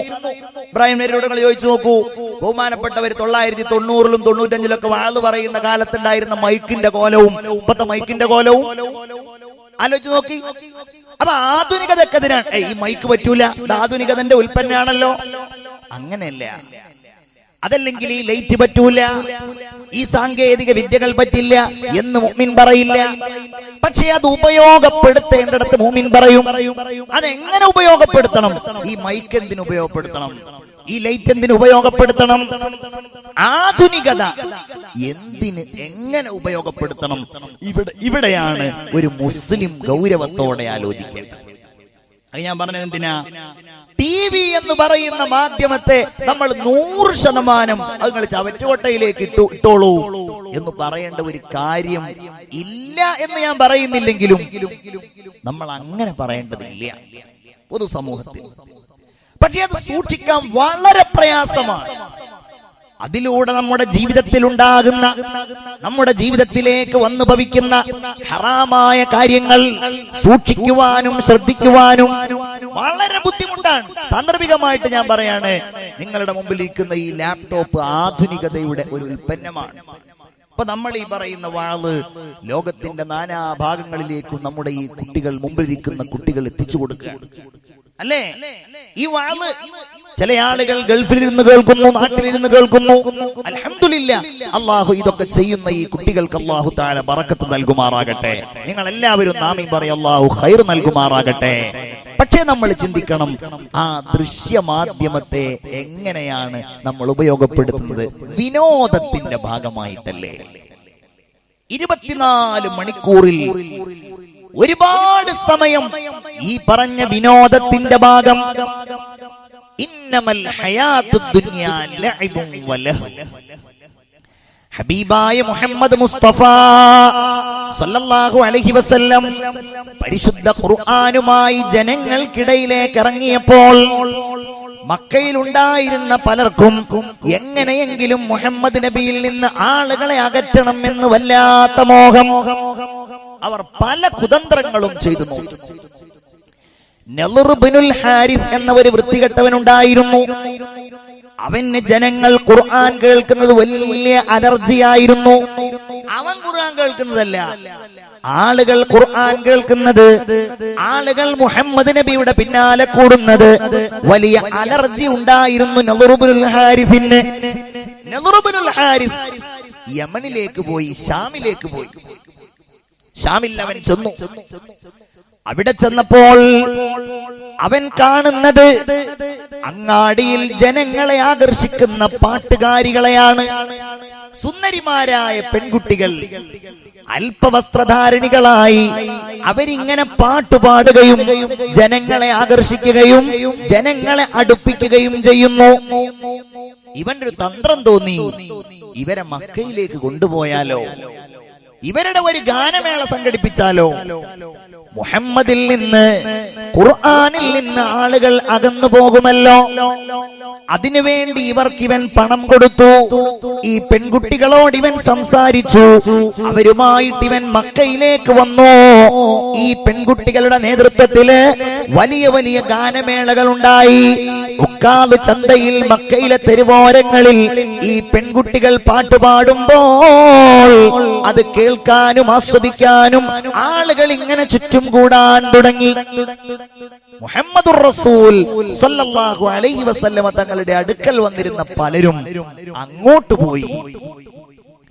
അന്ന് നളർ ഇബ്നുൽ ഹാരിസിനെ കുറിച്ചും ഈ പെൺകുട്ടികളെ കുറിച്ചും ഇവരുടെ ഗാനങ്ങളെ കുറിച്ചും പരിശുദ്ധ ഖുർആൻ പറഞ്ഞത് തന്നെയാണ്. പഴയന്നൂരിലെ പള്ളിക്ക് മുമ്പിലിരിക്കുന്ന ഉമ്മമാരോടും എന്റെ ചെറുപ്പക്കാരോടും സഹോദരന്മാരോടും എനിക്ക് പറയുവാനുള്ളത്, വമിനൻ നാസി മൻ യശ്തരി ലഹുവൽ ഹദീസ് ليضل عن سبيل الله بغير علم ويتخذها هزوا. അല്ലാഹു പറഞ്ഞു, വമിനന്നാസ്, ജനങ്ങൾക്കിടയിലുണ്ട് മൻ, ചില ആളുകൾ, യശ്തരി ലഹുവൽ ഹദീസ്, അവർ വിനോദ സംസാരങ്ങളെ അവർ പണം കൊടുത്തു വാങ്ങുകയാണ്. പണം കൊടുത്തവർ പെണ്ണുങ്ങളെ വാങ്ങുന്നു, പാട്ടുകാരികളെ വാങ്ങുന്നു. പണം കൊടുത്തവർ TV വാങ്ങുന്നു. പണം കൊടുത്തവർ ദൃശ്യമാധ്യമങ്ങൾ വാങ്ങുന്നു. പണം കൊടുത്തവർ ടാബ്ലറ്റുകൾ വാങ്ങുന്നു. എന്തിനു വേണ്ടിയാണ്? ലിയുളില്ല അൻ സബീലില്ലാഹ്, അല്ലാഹുവിന്റെ നേരായ മാർഗത്തെ തൊട്ട് ആളുകളെ വഴിതെറ്റിക്കുവാനാണ്. 3 മണിക്കൂർ ടിവിയിൽ സിനിമ കാണുന്ന ഒരു മനുഷ്യന് അള്ളാഹുവിനെ ചിന്തിക്കേണ്ട എത്ര സമയമാണ് പ്രിയപ്പെട്ടവരെ അതിൽ ചെലവഴിക്കേണ്ടി വരുന്നത്? അവന്റെ നിസ്കാരം അവൻ ഖളാ ആക്കേണ്ടി വരില്ലേ? അവന്റെ സുന്നത്തുകൾ അവൻ ഒഴിവാക്കേണ്ടി വരില്ലേ? അവന്റെ കുടുംബങ്ങളിൽ അവൻ ചെയ്യേണ്ട കാര്യങ്ങളിൽ നിന്ന്, അതല്ലെങ്കിൽ എന്റെ ഉമ്മമാരെ, നിങ്ങൾ ചെയ്യേണ്ട കാര്യങ്ങളിൽ നിന്ന് ഇത് കാരണത്താൽ നിങ്ങൾ അകന്നു നിൽക്കേണ്ടി വരില്ലേ? ലിയുളില്ല അൻ സബീലില്ലാഹ്, അള്ളാഹുവിന്റെ മാർഗത്തെ തൊട്ട് ആളുകളെ അകറ്റിക്കളയാനാണ് അവർ ഈ വിനോദ സംസാരങ്ങളെ പണം കൊടുത്തു വാങ്ങുന്നത്. അപ്പൊ എന്ത് ചെയ്യണം? വാങ്ങുന്നവർ ഇനി ശ്രദ്ധിക്കണം. വാങ്ങിയവരോ അതുള്ളവരോ അതിൽ നിയന്ത്രണം ഏർപ്പെടുത്തണം. അത്രേ പറയാൻ കഴിയുള്ളൂ എനിക്ക്. അല്ലാതെ നാളെ മുതൽ നിങ്ങൾ അത് ആർക്കെങ്കിലും സംഭാവന ചെയ്യണം എന്നൊന്നും ഞാനിപ്പോൾ ഇവിടെ പ്രസംഗിക്കുന്നില്ല. ഇത് പറയാലോ അല്ലേ? ധൈര്യമായിട്ട് പറയാലോ. നിങ്ങളതിൽ നിയന്ത്രണം ഏർപ്പെടുത്തണം. ഉമ്മമാരെ, എന്റെ രക്ഷിതാക്കളെ, നിങ്ങളുടെ വീടുകളിലുള്ള ടിവികളിൽ, ദൃശ്യമാധ്യമങ്ങളിൽ, ചാനലുകളിൽ, അതിന്റെ കാഴ്ചകളിൽ നിങ്ങൾ നിയന്ത്രണം ഏർപ്പെടുത്തണം. എങ്ങനെയാ നിയന്ത്രണം ഏർപ്പെടുത്തുക? എന്റെ വീട്ടിൽ ഇന്നാളിന്ന സമയങ്ങളിൽ ഇത് തുറക്കാൻ ഞാൻ അനുവദിക്കുന്ന പ്രശ്നമില്ല. നിങ്ങൾ ആരും ഒന്നും ചെയ്യില്ല. ഉറപ്പാണ്. ഒരസ്മ വേണം, ഹൃദയത്തിൽ ഉറപ്പ് വേണം. തീരുമാനിച്ചാൽ തീരുമാനിച്ചത് തന്നെ. ഒന്ന് ചിന്തിച്ചു നോക്കൂ. ഇന്ന് നമ്മുടെ ഇടയിൽ അതിങ്ങനെ പതിവായി. ഭർത്താവായ നീയും ഭാര്യയായ അവളും നിങ്ങളുടെ മക്കളും എല്ലാവരും അതിനിങ്ങനെ കാണുകയാണ്, ആസ്വദിക്കുകയാണ്. ഒഴിവ് സമയം മുഴുവൻ അതിന്റെ ആസ്വാദനത്തിലാണ്. പത്രങ്ങളിലൂടെ ഏതൊക്കെ സിനിമയാണ് വരുന്നത് എന്ന് നോക്കിയിട്ട് അതിനനുസരിച്ചിരിക്കുകയാണ്. ചെറുപ്പക്കാരാ, നിന്റെ ആരോഗ്യം ക്ഷയിച്ച് ഒരു 10 കൊല്ലം കഴിഞ്ഞ് ഏതെങ്കിലും വിധിയുടെ ബലിമൃഗമായി നീ കട്ടിലിൽ കിടക്കുന്ന അവസ്ഥയുണ്ടായി കഴിഞ്ഞാൽ, തമ്പുരാനെ, എന്റെ ഭാര്യ ഒരു യാസീനോദിയിരുന്നുവെങ്കിൽ, എന്റെ മക്കൾ എനിക്ക് വേണ്ടി ഒരു യാസീനോദിയിരുന്നുവെങ്കിൽ എന്നാഗ്രഹിച്ച് കട്ടിലിൽ കിടക്കേണ്ടി വന്നാൽ ടിവിയുടെ ശബ്ദം കാരണം നിങ്ങൾക്കൊന്ന് നന്നായിട്ട് ഉറങ്ങാൻ പോലും പറ്റൂല. അവിടെ ഉണ്ടാവുക, നന്നായിട്ടൊന്നും ഉറങ്ങാൻ പോലും പറ്റൂല. നിങ്ങൾ പണ്ട് പരിശീലിപ്പിച്ച ടിവിയുടെ ശബ്ദം കാരണം. അതിനാണ് ഞാൻ പറഞ്ഞത്, നിയന്ത്രണം ഏർപ്പെടുത്തുക. തന്നെയല്ല, നമ്മുടെ മക്കള് പഠിക്കേണ്ട സമയം, നമ്മുടെ ഭാര്യ ഖുർആൻ ഓതേണ്ട സമയം, നമ്മൾ ഹദ്ദാദ് ചൊല്ലേണ്ട സമയം, ഇതൊക്കെ നമ്മൾ ഇങ്ങനെ ഉപയോഗപ്പെടുത്തിയാലോ, ഈ കോമഡി സ്റ്റാറും അതുപോലെ സ്റ്റാർ സിംഗറും അതിലുള്ള ഓരോ തമാശകളും കണ്ടിട്ട് ഇങ്ങനെ കളഞ്ഞാലോ. തമാശകളാണ് ഇന്ന് ലോകത്ത് നിയന്ത്രിച്ചുകൊണ്ടിരിക്കുന്നത്. തമാശകൾ, എല്ലാം തമാശകളാണല്ലോ. ചാനലുകളെ കുറിച്ച് പറയുക തന്നെ വിനോദ ചാനലുകൾ എന്നുള്ളതാണ്, അല്ലേ? വിനോദ ചാനലുകളാണ്, പറഞ്ഞിട്ട് കാര്യമില്ല. നിയന്ത്രണം ഏർപ്പെടുത്തുക. അള്ളാഹു പറയുന്നു, ഇനി ഇത്തരം കാര്യങ്ങളെ കുറിച്ച് ഇവരോട് പറയപ്പെട്ടാലോ അവരതിനെ പരിഹാസമായിട്ടെടുക്കും. അവർ അവരുടെ ചെവികൾ പൊത്തും. കഅല്ലം യസ്മഅഹാ, ഇതൊന്നും അവരറിഞ്ഞിട്ടേയില്ല, ഇതൊന്നും അവര് കേട്ടിട്ടേയില്ല. അള്ളാഹുവിന്റെ റസൂലേ, ഫബശ്ശിർഹു ബിഅദാബിൻ അലീം, അവർക്ക് വേദനാജനകമായ ശിക്ഷയുണ്ടെന്ന് അവർ അങ്ങ് അവരെ അറിയിക്കണം നബിയേ. അപ്പൊ നമ്മൾ ചിന്തിക്കുക, ലഹ്വ്, വെറും വിനോദികളായി, വിനോദോപാസകന്മാരായി നമ്മൾ അതപ്പതിക്കരുത്. വീട്ടിൽ അതിനൊക്കെ ഒരു നിയന്ത്രണം ഏർപ്പെടുത്തുക. വീട്ടിൽ നന്മ ഉണ്ടാവണമെങ്കിൽ എന്താവണമെന്നറിയോ? എല്ലാവരും ഒരേ മനസ്സോടെ അത് ചെയ്യണം. അള്ളാഹു തൗഫീഖ് നൽകട്ടെ. ആമീൻ പറയൂ. അള്ളാഹു തൗഫീഖ് നൽകട്ടെ. ലഹ്വ്, ഇനി അതൊന്ന്. ഇനി നിങ്ങൾ നോക്കൂ, നമ്മുടെ മക്കൾ ആ വിനോദത്തിന് അടിമപ്പെട്ട് വളരുകയാണ്. ഞാൻ നിങ്ങളോട് ചോദിക്കട്ടെ, എന്റെയൊക്കെ ചെറുപ്പകാലത്ത് ഞങ്ങളൊക്കെ കളിച്ചിരുന്ന കളി എന്ന് പറഞ്ഞാൽ ഒരു കള്ളി വരക്കും. ആ കള്ളിയുടെ നടുവിലൂടെ വീണ്ടും 2 വരകൾ വരക്കും. എന്നിട്ട് ക്രോസിൽ നമ്മൾ എക്സ് ഇടുന്നത് പോലെ വീണ്ടും വരകൾ. അങ്ങനെ കുറെ കള്ളികളായി 3, 4, 6 കല്ലുകളുമായിട്ട് നമ്മൾ ഇങ്ങനെ ഒരു 10 മിനിറ്റ് നീണ്ടു നിൽക്കുന്ന ഒരു കളി കളിക്കും. പറഞ്ഞത് മനസ്സിലായോ? കല്ലുകൾ വെട്ടിയിട്ടാണ്, കല്ലാണ് ലാഭം കിട്ടുക. ഈ പ്രകൃതിയിൽ നിന്ന് നമ്മൾ പെറുക്കിയെടുക്കുന്ന കല്ല് നമുക്ക് ലാഭമായിരിക്കും. അങ്ങനെ കളിക്കാറില്ലേ? നമ്മുടെ തെങ്ങിന്റെ ഈർക്കിളി കൊണ്ട് കളിക്കും. ഈർക്കിളി എന്ന് തന്നെയല്ലേ അതിന് പറയാ? കിളിയാണോ കിളിയാണോ എന്നുള്ളത് എനിക്കറിയില്ല. ഇവിടെ എന്താണ് ഈർക്കിളി, അതുകൊണ്ട് കളിക്കും. പെൺകുട്ടികൾ അവരുടെ കൈകളിലുള്ള വള പൊട്ടിയാൽ ആ വളപ്പൊട്ടുകൾ കൊണ്ട് കളിക്കും. വള്ളി ചാടും അവര്. അതുപോലെ ചെറിയ ചട്ടിയുടെ പൊട്ടുപയോഗിച്ച് അവരിങ്ങനെ എന്താ പറയാ, ഈ ഞങ്ങളുടെ നാട്ടിൽ കക്ക് കളിക്കാന്ന് പറയും, അങ്ങനെ കളിക്കും. കക്ക് എന്ന് തന്നെയല്ലേ എന്ന് പറയാ. ഇന്നത്തെ കുഞ്ഞുങ്ങൾക്ക് അതൊന്നും പരിചയമില്ല. ഈ ഇരിക്കുന്ന ഒരുപക്ഷെ പ്രായമൊക്കെ ഉള്ള ഉമ്മമാരൊക്കെ അതിങ്ങനെ ഓർക്കുന്നുണ്ടാകും. നമ്മൾ ചാടാത്ത കുളങ്ങളില്ലായിരുന്നു, അല്ലേ? നമ്മൾ കയറാത്ത മരങ്ങളില്ലായിരുന്നു. അതുകൊണ്ട് എന്തെങ്കിലും അപകടം പറ്റിയിട്ടുണ്ടോ? നമുക്കൊക്കെ അപകടം പറ്റിയിട്ടുണ്ടെങ്കിൽ അത് നമുക്കൊരു പ്രാക്ടീസ് ആയിരുന്നു. അങ്ങനെയായിരുന്നു നമ്മുടെ ചെറുപ്പകാലം. എന്നാൽ ഇന്നതെല്ലാം മാറ്റിവെച്ചു. വെറും വിനോദം മാത്രം. എന്താ വിനോദം? 4 വയസ്സായ പൊന്നുമോന് ടാബ്ലറ്റിൽ ഗെയിം കളിക്കാൻ അറിയാം. എത്ര അപകടകരമാണ് ഈ വിനോദമെന്ന് എന്തേ പുതിയ സമുദായമേ നമ്മൾ മനസ്സിലാക്കുന്നില്ല. ഇന്നമൽ ഹയാത്തുദ് ദുനിയാ ലഅബുൻ വലഹു. ഞാൻ ആവർത്തിച്ചു പറയാണ്, ഞാൻ പറയുന്നത് മുഅ്മിനീങ്ങളോടാണ്. ഇപ്പൊ ചില ആൾക്കാരൊക്കെ നമ്മളോട് പറയും, എന്റെ മോന് ഭയങ്കര ബുദ്ധിയാ. എന്താ ബുദ്ധിയുടെ അലാമത്ത്? എനിക്ക് പോലും ഈ മൊബൈലിൽ കണ്ടെത്താൻ കഴിയാത്ത സംഗതികൾ കണ്ടില്ലേ, ഇവങ്ങനെ കണ്ടെത്തുകയാണ്. ഇപ്പൊ ഭയങ്കര ബുദ്ധിയാണ്. ഇവന്റെ കയ്യിൽ ഇതങ്ങ് കൊടുത്താൽ മതി, പിന്നെ അവനെ നോക്കുക തന്നെ വേണ്ട. ഒരു കരച്ചിലും ഉണ്ടാവൂല, ബഹളം ഉണ്ടാവൂല, സുഖമായിട്ട് അവിടെ കഴിഞ്ഞോളൂ. അല്ലേ? ചിന്തിക്കണം, അവന്റെ തലച്ചോറിലും ഹൃദയത്തിലും എത്ര അപകടകരമായ ചിന്തകളാണ് നമ്മൾ കയറ്റിക്കൊണ്ടിരിക്കുന്നത്. കാലഘട്ടത്തിലെ ഏറ്റവും അപകടകരമായ കളിപ്പാട്ടമാകുന്നു ടാബ്ലറ്റ് എന്ന് പറയുന്നത്. ടാബ്ലറ്റ് അപകടകരമായ ഒരു കളിപ്പാട്ടമാണ്. നിങ്ങൾ ചിന്തിക്കണം. അതില് ഗെയിം കളിക്കുമ്പോ അവന്റെ ആരോഗ്യത്തിന് പുരോഗതി ഉണ്ടോ ഇല്ല, അവന്റെ ബുദ്ധിക്ക് പുരോഗതി ഉണ്ടാകുന്നുണ്ടോ ഇല്ല. ടാബ്ലറ്റിൽ ഗെയിം കളിച്ചിട്ട് അതുകൊണ്ടൊരു നേട്ടം ബുദ്ധിക്കുണ്ടായതായി ഇന്ന് വരെ തെളിയിക്കപ്പെട്ടിട്ടില്ല, അത് തെളിയിക്കപ്പെടുകയുമില്ല. അമ്മാവൻ ഗൾഫിൽ നിന്ന് വരുന്ന വിവരം വിളിച്ചു പറഞ്ഞപ്പോൾ ഇവിടുന്ന് എന്താ പെങ്ങള് പറയുന്നത്, അവന് കുറെ ദിവസമായി ഒരു ടാബ് വേണമെന്ന് പറയുന്നു, ഒരു ടാബ് കൊണ്ടുപോവാ. ഇതിനായി എനിക്ക് ഖത്തറിൽ പോയപ്പോൾ ഒരു കൂട്ടുകാരൻ ഒരു ടാബ് സമ്മാനിച്ചു. അങ്ങനെ ഞാന് അത് വീട്ടിൽ കൊണ്ടുവന്നു.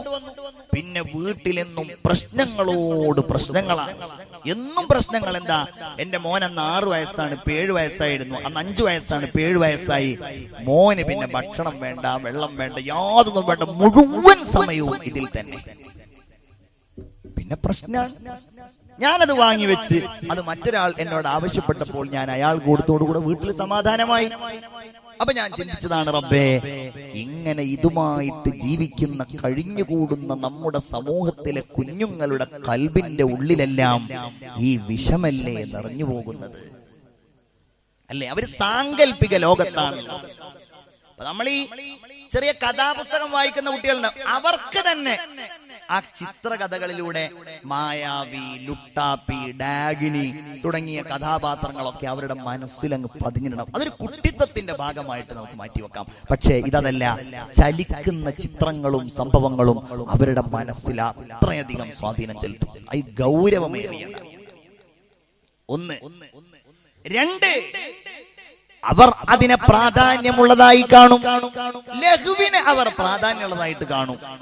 അല്ലെങ്കിലേ അവരുടെ മനസ്സ് വിനോദത്തിലേക്ക് പോകുന്ന ഒരു മനസ്സാണ്. പക്ഷേ മുഅ്മിന്റെ മനസ്സ് എങ്ങനെയാവണം? ആ പ്രായത്തിൽ മുഅ്മിനിന്റെ മനസ്സ്, മുഅ്മിനായ കുഞ്ഞിന്റെ മനസ്സ്, ഈമാനുള്ളവരുടെ മക്കളുടെ മനസ്സ് ഖുർആൻ പ്രാധാന്യമുള്ളതായി കാണണം. 7 വയസ്സായി കഴിഞ്ഞാൽ അവന് പ്രാധാന്യം നിസ്കാരമാകണം. ആ പ്രായത്തിൽ അവൻ മനഃപ്പാഠമാക്കേണ്ട നിസ്കാരത്തിലുള്ള അദ്കാറുകൾ, പരിശുദ്ധ ഖുർആനിലുള്ള അദ്കാറുകൾ, ഇതെല്ലാം അവരുടെ കൽബിൽ ഇങ്ങനെ രൂഢമൂലമായി കൊണ്ടേയിരിക്കണം. അങ്ങനെ മനസ്സിൽ ഇത് പതിയേണ്ടതിന് പകരം അവരുടെ ഹൃദയത്തിൽ പതിയുന്നത് ഈ വിഡ്ഢിത്തരങ്ങളും തെമ്മാടിത്തരങ്ങളും മാത്രമാണ്, അല്ലേ?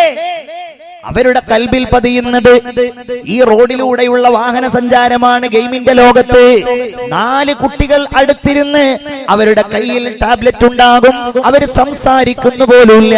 അവരുടെ ടാബുകൾ പരസ്പരം അവർ കണക്ട് ചെയ്ത് ഒരുമിച്ചവർ അവരിങ്ങനെ ഗെയിം കളിക്കുകയാണ്. കളിയിൽ അവർ മുഴുകിയിരിക്കുകയാണ്. ഒരിക്കലും അവസാനിക്കാത്ത കളിയുടെ ലോകം. കളിയുടെ പ്രത്യേകത എന്താ? ഒരു കളി കഴിഞ്ഞാൽ പിന്നെ അത് മടുക്കും എന്നുള്ളതാണ്. ഗെയിമിന്റെ പ്രത്യേകത അത് തന്നെയാണ്. പുതിയ പുതിയ ഗെയിമിന്റെ വേർഷൻ കുട്ടികൾ ഇങ്ങനെ അന്വേഷിച്ചു നടക്കും. ഒരു പുതിയ ഗെയിം ഉണ്ട് എന്ന് പറഞ്ഞാൽ ആ ഗെയിമിലേക്ക് മക്കൾ പോകും. അമേരിക്കക്കാരൻ പുതുതായിട്ട് ഇറക്കിയ ഒരു ഗെയിമിന്റെ പിന്നാലെ ഒരു ദിവസം ശരാശരി 43 മിനിറ്റ് അവൻ ചെലവഴിക്കുന്നുണ്ടെന്നാ പറഞ്ഞത്. ഒരു ദിവസം 43 മിനിറ്റുകൾ. പോക്കിമോൻ എന്നാണ് ആ ഗെയിമിന്റെ പേര്. നിങ്ങൾ ആരും ഇപ്പൊ പുതുതായിട്ട് കേട്ടൊന്നുള്ള നിലക്കതിന് മുതലെടുക്കാൻ നിൽക്കണ്ട, അത് അന്വേഷിക്കാനും പോവണ്ട. അപകടകരമായ ഒരു ഗെയിമാണ് അത്രയത് എന്ന് പറഞ്ഞാൽ സാങ്കല്പികല്ല, പിന്നെയോ യാഥാർത്ഥ്യം. ആ ഗെയിം കളിക്കുമ്പോ അവന്റെ ടാബ്ലറ്റിൽ GPS സംവിധാനത്തിലൂടെ ഈ പഴയന്നൂരിനെ അവന് കേന്ദ്രീകരിക്കാൻ കഴിയും. അവൻ ഗെയിം കളിക്കുന്നത് ഈ പഴയന്നൂരിൽ വെച്ചിട്ടാണെന്ന് ആലോചിച്ച് നോക്കൂ. ഇവിടെയുള്ള വാഴികളും ഇവിടെയുള്ള കുളങ്ങളും ഒക്കെയുള്ള ഒരു പുതിയ ഗെയിം അതെങ്ങാനും മക്കളുടെ കയ്യിൽ എത്തിക്കഴിഞ്ഞാൽ പിന്നെ അവരെ പിടിച്ചാ കിട്ടൂല എന്നാണ് മനഃശാസ്ത്രജ്ഞന്മാര് പറയുന്നത്.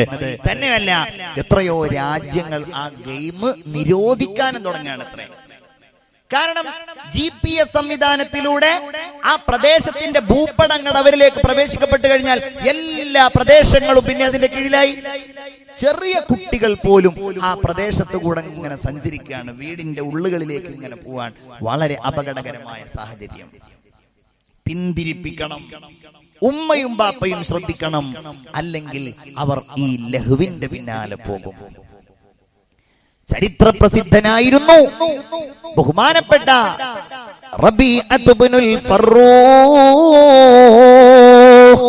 റളിയല്ലാഹു അൻഹു. പറഞ്ഞോളൂ, റബീഅത്ത് ഇബ്നുൽ ഫറൂഖ് റളിയല്ലാഹു തആല അൻഹു മക്കയിലെ മുഹദ്ദിസായിരുന്നു, മദീനയിലെ ഇമാമുൽ മദീന, ആലിമുൽ മദീന, മുഹദ്ദിസുൽ മദീന. മദീനയിലെ മുഹദ്ദിസാണ്, മദീനയിലെ ഇമാമാണ്. വളരെ ചെറുപ്പക്കാരനാണ്, 27 വയസ്സാണ് റബീഅക്ക് പ്രായമുണ്ടായിരുന്നത്. ഒരു ദിവസം റബീഅ തന്റെ വീട്ടിൽ നിന്ന് പള്ളിയിലേക്ക് ളുഹ്ർ നിസ്കരിക്കാൻ വേണ്ടി ഇറങ്ങുമ്പോ പ്രായമേറിയ ഒരു മനുഷ്യൻ തന്റെ വീട്ടിലേക്ക് കയറി വരുന്നു. എന്നിട്ട് പറയുന്നു, ആരാണ് എന്റെ വീട്ടിൽ സലാം പറഞ്ഞു ചോദിച്ചു. നീ എന്താ എന്റെ വീട്ടിൽ നിൽക്കുന്നത്? റബിയ ചോദിച്ചു, നിങ്ങളുടെ വീടോ? ഇതെന്റെ വീടാണല്ലോ. വൃദ്ധൻ പറഞ്ഞു, നിങ്ങളുടെ വീടല്ല, ഇതെന്റെ വീടാണ്. എവിടെ നിന്നോ കയറി വന്ന ഒരാൾ ഇതെന്റെ വീടാണ് എന്ന് പറയുമ്പോ റബീഅയും ദേഷ്യപ്പെട്ടു. നിങ്ങളുടെ വീടല്ല, എന്റെ വീടാണ്. അയാൾ ഇത് എന്റെ വീടാണ്. അങ്ങനെ സംസാരം തുടരുമ്പോഴാണ് പലരും കൂടി ഇയാളെ പരിചയമുള്ളവരാരുമില്ല.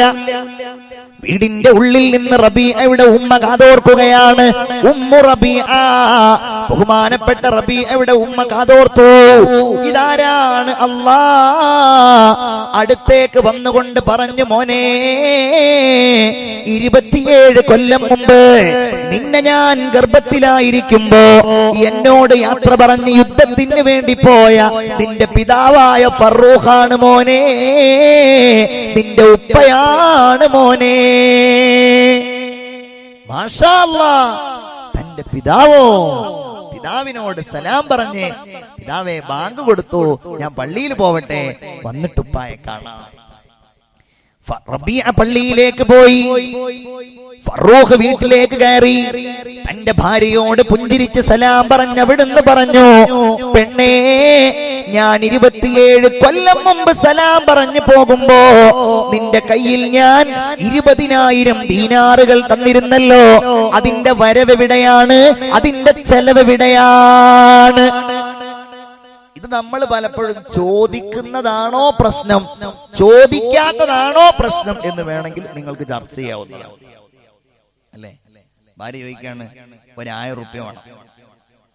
കഴിഞ്ഞ ആഴ്ച ഞാൻ നിന്റെ അടുത്ത് 500 റുപ്യ എന്നല്ലോ, അതെവിടെ? ഇവിടുത്തെ സ്ത്രീകളല്ല, ചില സ്ത്രീകൾ അങ്ങനെ പറയും, നിന്റെ അനുഭവം എന്ന് വിചാരിക്കണം. ആകെ തരും 500 റുപ്യ, എന്നിട്ട് അതിന്റെ കണക്ക് ഇങ്ങനെ പറഞ്ഞു തരണം. അങ്ങനെ പറയാറുണ്ടോ?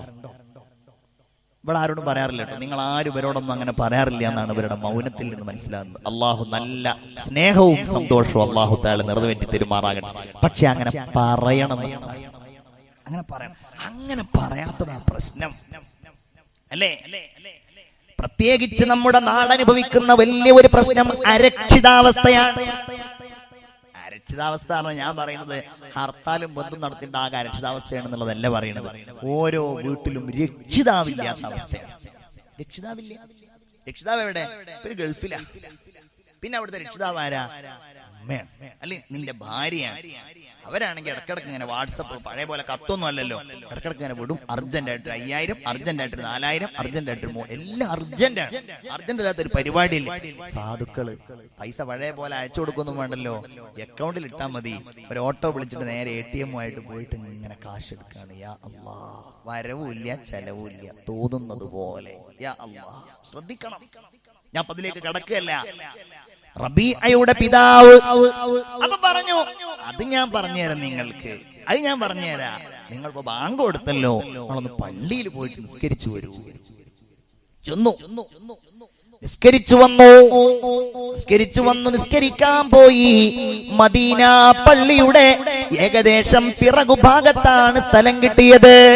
നിസ്കാരം കഴിഞ്ഞു. ജനങ്ങളാരും എഴുന്നേറ്റ് പോകുന്നില്ല.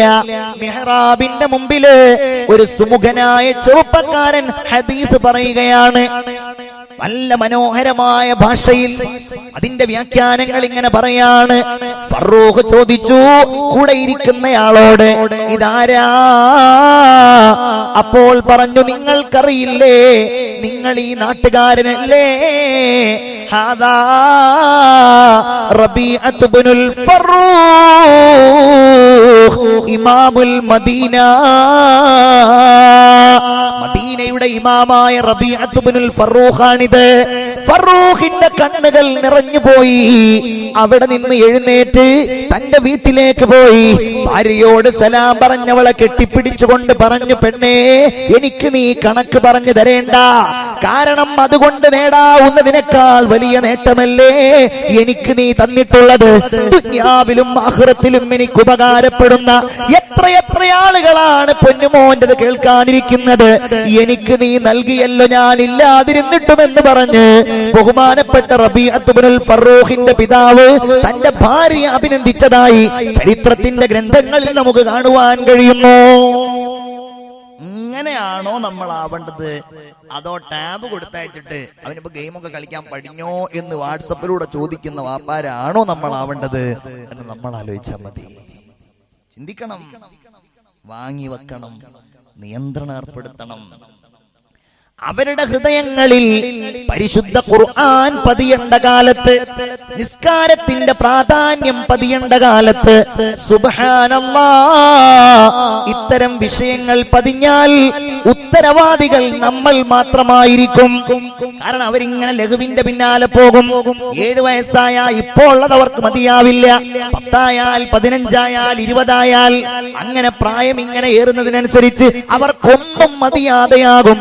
അങ്ങനെ മതിയാവാതെയായാൽ അവർ വലുതായി കഴിഞ്ഞാൽ അവരെ നമ്മുടെ നിയന്ത്രണത്തിൽ കിട്ടില്ല.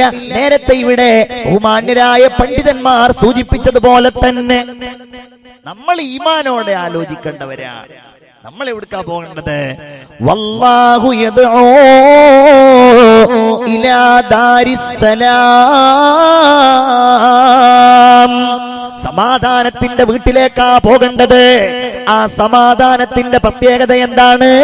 ലാ തസ്മഉ ഫീഹാ ലാഗിയ, അവിടെ അനാവശ്യമായ ഒന്നുമേ കേൾക്കാൻ കഴിയില്ല. ഫീഹാ ഐനുൻ ജാരിയ ഫീഹാ സുറുറും മർഫൂഅ വ അക്വാബും മൗളൂഅ വ നമാരിഖു മസ്ഫൂഫ വ സറാബിയു മബ്സൂസ. അവിടെ നിറക്കപ്പെട്ട കോപ്പകളുണ്ട്, അവിടെ ഒരുക്കപ്പെട്ടിരിക്കുന്ന തലയിണകളുണ്ട്, അവിടെ ഉയർന്ന കട്ടിലുകളുണ്ട്, അവിടെ വിരിക്കപ്പെട്ട പരവതാനികളുണ്ട്, അവിടെ മനോഹരമായ തലയിണകളുണ്ട്. അല്ലാഹു അവിടേക്ക് നമ്മളെ എത്തിക്കുമാറാകട്ടെ. അല്ലാഹുമ്മ അൻതസ്സലാം വ മിൻകസ്സലാം വ ഇലൈക യർജിഉസ്സലാം ഹയ്യിനാ റബ്ബനാ ബിസ്സലാം വ അദ്ഖിൽനാ ബിറഹ്മതിക ദാറസ്സലാം. നിന്റെ കരുണ കൊണ്ട് ഞങ്ങളെ നീ പ്രവേശിപ്പിക്കേ ദാറസ്സലാം, ഈ സമാധാനത്തിന്റെ വീട്ടിൽ എന്ന് അള്ളാഹുവിനോട് നമ്മൾ ചോദിക്കാറുണ്ട്. അള്ളാഹു തൗഫീഖ് നൽകട്ടെ. ആമീൻ യാ റബ്ബ്. ബക്കറ്റ് പിരിവുണ്ടോ ഷരീഫെ? അത് മറന്നു പോകണ്ടെന്ന് വിചാരിച്ചിട്ടാണ്. കാരണം കൂടുതൽ സമയം വാഴ്ന്നു പറയാൻ ഉദ്ദേശിക്കുന്നില്ല, കുറച്ച് സമയം കൂടെ പറയുന്നുള്ളൂ ഇൻഷാ അല്ലാഹ്. അപ്പൊ ആ ബക്കറ്റിലേക്ക് എല്ലാവരും, നമ്മുടെ നാട്ടിൽ കുറെ കാലത്തിന് ശേഷം ഒരു പരിപാടി ആണോ, ഇങ്ങനത്തെ ഒരു പരിപാടി കുറെ കാലത്തിന് ശേഷമാണ് നടക്കുന്നത്. അൽഹംദുലില്ലാഹ്. അപ്പൊ സന്തോഷത്തോടെ കൊടുക്കുക, സന്തോഷത്തോടെ. എല്ലാ കാര്യങ്ങളിലും നിങ്ങളൊക്കെ നന്നായിട്ട് സഹകരിക്കുന്നവരാണ്. ഇതിൽ നമ്മളെല്ലാവരും സന്തോഷത്തിന്റെ ഒരു സ്വതക്കയാകണം ഈ സ്വതക്ക. എല്ലാവരും ഇൻഷാ അല്ലാഹ് പറയൂ. ഇൻഷാ അല്ലാഹ് അല്ലാഹു കബൂലാക്കുമാറാവട്ടെ. ഉറക്കാമീൻ പറയൂ. അല്ലാഹു കബൂലാക്കുമാറാവട്ടെ. വലിയ ബക്കറ്റുമായിട്ടാണ് ഷെരീഫ് വരുന്നത്. അപ്പൊ അതിൽ ചെറിയ സ്വതക്കെട്ടുണ്ടെങ്കിൽ അത് വലിയ വിഷമാവും. ഇൻഷാ അല്ലാഹ് എത്ര എണ്ണം ഞാൻ പറയേണ്ടത്? 10 എന്നൊക്കെ പറഞ്ഞത് മോശമാവുന്നാ തോന്നുന്നത്. 10 എന്ന് പറയണോ? ഇവിടെ ആരും ഒന്നും മിണ്ടുന്നില്ല. നിങ്ങൾ എന്താണെങ്കിൽ പറയുന്നതാണോ പറയണത്? 10 എന്ന് ഞാൻ പറയുന്നില്ല. ഇൻഷാ അല്ലാഹ് ചുരുങ്ങിയതൊരു 100എങ്കിലും. ഷെരീഫ് ബക്കറ്റ് വലുതാണ് കാരണം പോയി ചെറുതാൻ പോയോ? മാഷാ അല്ലാഹ്, അങ്ങനെയുണ്ട്. അപ്പൊ അത് കാര്യമായിട്ട് നമ്മുടെ ഉമ്മമാരും സ്ത്രീകളും സഹോദരിമാരും ഒക്കെ ആയിരിക്കും കൊണ്ടുവന്നിട്ടുണ്ടാവുക. ഒരു കവർ വീട്ടിൽ കൊടുത്തയച്ചിട്ടുണ്ടെന്നാ പറഞ്ഞത്. ഇൻഷാ അല്ലാഹ്. അപ്പൊ ആ കവറിൽ നല്ല ഒരു സ്വതക്ക ഉണ്ട്. വേം വാ ഷെരീഫേ. ഷെരീഫ് ബക്കറ്റ് തരന്നെ. അങ്ങോട്ട് തുടങ്ങ്. തുടങ്ങിയിട്ട് വേണം ബാക്കി പറയാൻ. സാധു ഷെരീഫന്നെ ഉള്ളു ഇവിടെ, വേറെ വളണ്ടിയർമാരൊന്നും ഇല്ലേ? ഇനി അടുത്ത ബക്കറ്റ് പിന്നെ തരാ. അങ്ങോട്ട് വാ ഇൻഷാ അല്ലാഹ്. അടുത്ത ബക്കറ്റ് അടുത്ത ആള് തരാ. വരുന്നുണ്ട്. അൽഹംദുലില്ലാ. എല്ലാവരും ഒരു സ്വതക്ക എടുത്ത് കൈ പിടിക്കുക. നിങ്ങളുടെ അടുക്കലേക്ക് വരുമ്പോ അതിൽ നല്ല ഒരു സ്വതക്ക എല്ലാവരും. അള്ളാഹു എന്തുദ്ദേശത്തോടെയാണോ നിങ്ങൾ ആ സ്വതക്ക ചെയ്യുന്നത്, അള്ളാഹു തആല അത് കബൂൽ ചെയ്യുമാറാവട്ടെ. ബിസ്മില്ലാഹിർ റഹ്മാനിർ റഹീം. അപ്പൊ 100 എന്നാ ഞാൻ പറഞ്ഞത്, ചുരുങ്ങിയത്. എന്റെ അപ്പുറത്തേക്ക് എത്ര പൂജ്യമാണ് കേട്ടോ. 1000, 10000 അങ്ങനെ ഒന്നും സംഘാടകർക്ക് യാതൊരു വിഷമമുള്ള സംഗതിയല്ല എന്ന് സാന്ദർഭികമായിട്ട്. വിഷമാവില്ലോ 1000 ഇട്ടാല് ഷെരീഫേ, 1000 മുതലിട്ട് ആർക്കും വിഷമാവില്ലോ, ആർക്കും ഒരു വിഷമാവില്ല. ഇൻഷാ അല്ലാഹ് അള്ളാഹ് സ്വീകരിക്കുമാറാവട്ടെ. അപ്പൊ നല്ല സ്വതക്കയിൽ ചെയ്യാം. എന്തൊക്കെ നീയത്തോടെയാണോ നിങ്ങൾ സ്വതക്ക ചെയ്യുന്നത്, അള്ളാഹു അത് കബൂലാക്കുമാറാവട്ടെ. ആമീൻ യാ റബ്ബ്. 10 മണിയായി. എത്ര മണി വരെയാണ്? മാഷാ അല്ലാഹ് 10:30 വരെയാണ്. എല്ലാരും എഴുന്നേറ്റ് ഒരു സ്വലാത്ത് ചൊല്ലിയാല് ഇൻഷാ അല്ലാഹ് ഒരു റാഹത്താവൂല. തവസ്സൽനാ ബിബിസ്മില്ലാ വബിൽ ഹാദി റസൂലില്ലാ വകുല്ലി മുജാഹിദിൻ ലില്ലാ വഅഹ്ലിൽ ബദരി യാ അല്ലാഹ്. ഉറക്കെ സ്വലാത്തുല്ലാഹ്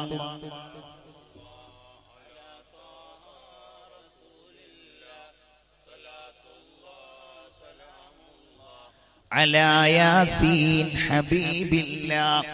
നിങ്ങൾ 2 മണിക്കൂറിലേറെ ഇരിക്കുന്നു. വേണമെങ്കിൽ കയ്യൊക്കെ ഒന്ന് ഇങ്ങനെ കുടഞ്ഞ് ഉഷാറായിക്കോളി. അടുത്ത ആള് ഇടിക്കൊന്നും ചെയ്യല്ലേ.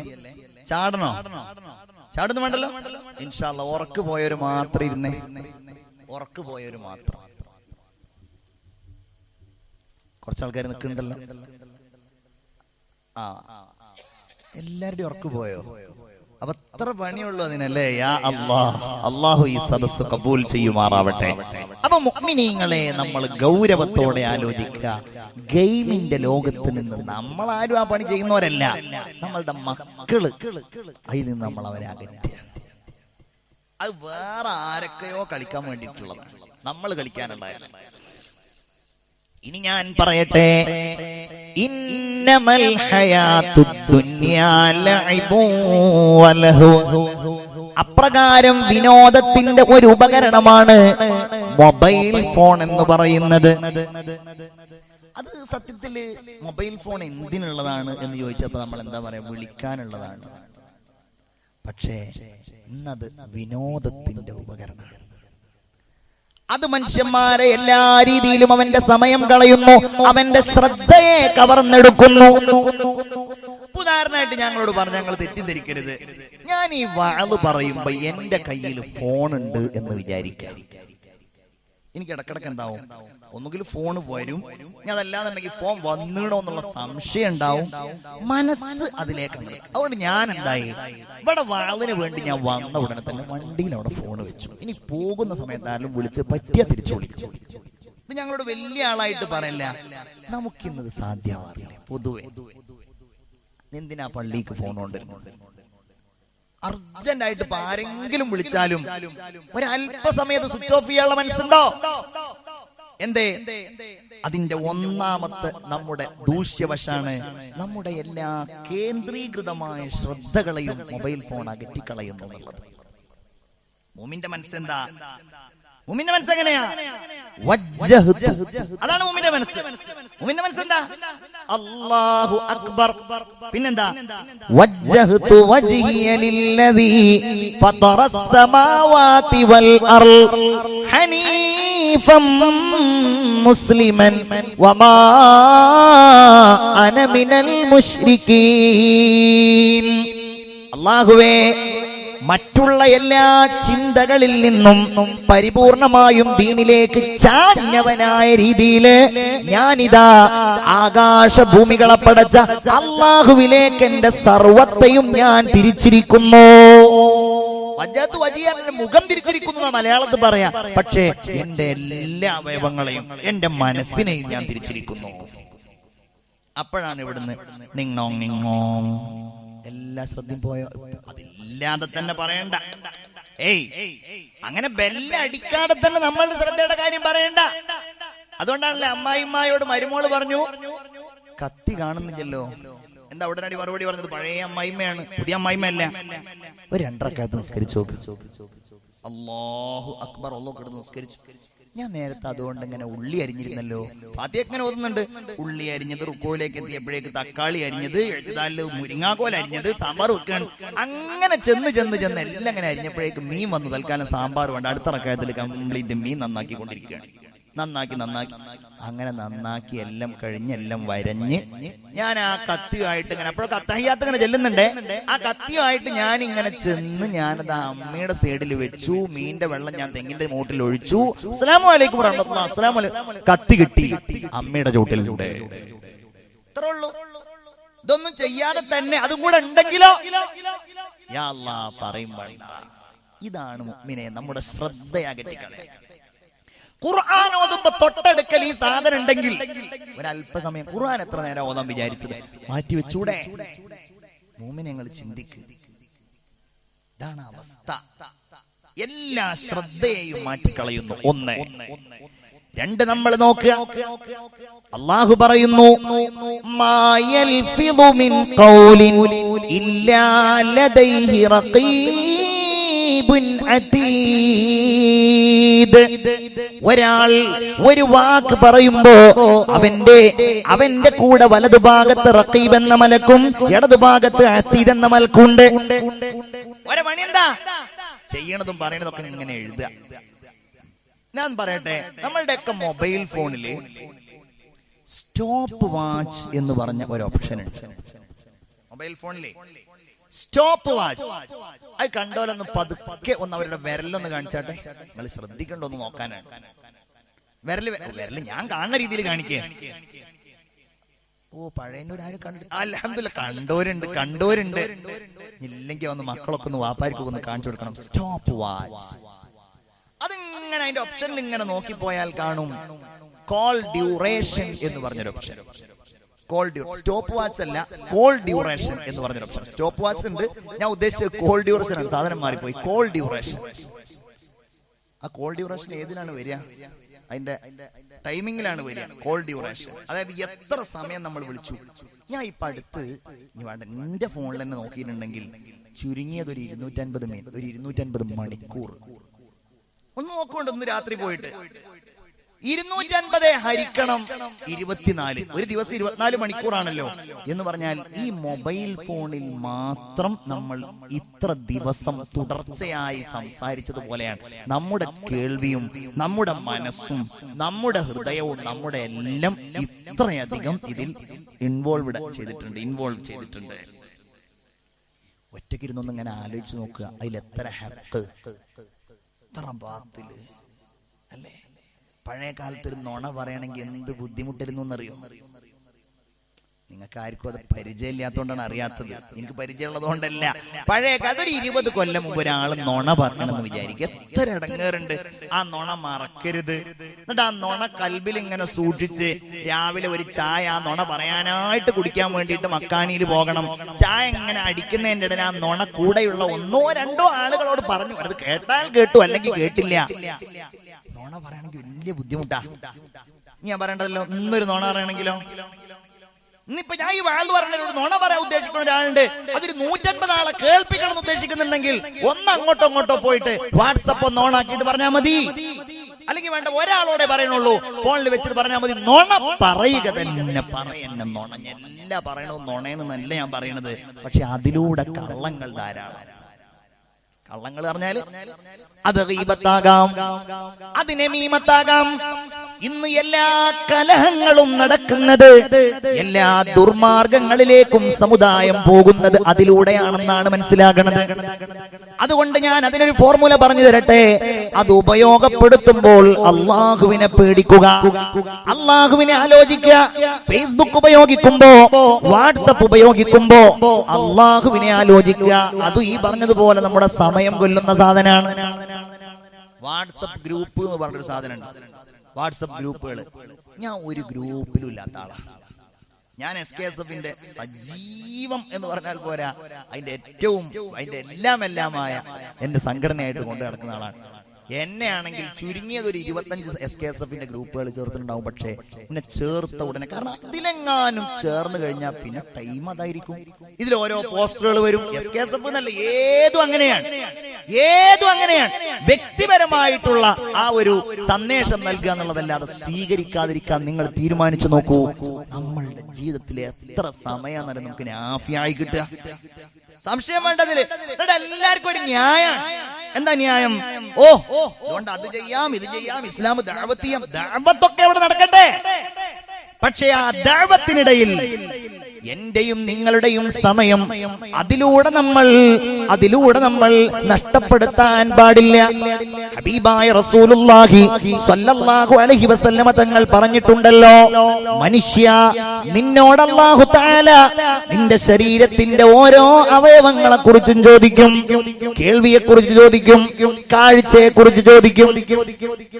ഇനി മറ്റൊരു കാര്യമാണ്, അത് അനവസരത്തിൽ ഉപയോഗപ്പെടുത്തുക എന്നുള്ളത്. പ്രത്യേകിച്ച് ഈ മരിച്ച വീട്ടിലൊക്കെ യാസീൻ ഓതേണ്ടതിന് പകരം എനിക്ക് വളരെ മോശമായിട്ട് തോന്നിയെന്നാണ് നമ്മൾ അതിലൂടെ ഖുർആൻ ഓതുക. മൊബൈലിൽ പോലുള്ള ഇപ്പൊ ഖുർആനും ഇതൊക്കെ മൊബൈലിൽ ഉണ്ടാവും, എന്നാലും നമ്മൾ അതിങ്ങനെ ഖുർആൻ ഓതുക. ഖുർആൻ അതിന്റെ ആ സ്ക്രീനിൽ വെച്ചിരിക്കുന്ന അവസ്ഥയിൽ അതിന് ഖുർആന്റെ ഹുക്കുമാണെന്നാണ് ആധുനിക ഉലമാ പറയുന്നത്. എങ്ങനെ? ഇപ്പൊ ഖുർആൻ അതിലുണ്ട്, ആ ഖുർആനിൽ അതിൽ കാണുന്നില്ല. ഖുർആൻ അതിന്റെ ഉള്ളിൽ നമ്മൾ നോക്കുമ്പോൾ അതിൽ കാണുന്നില്ല എങ്കിൽ അത് കുഴപ്പമില്ല.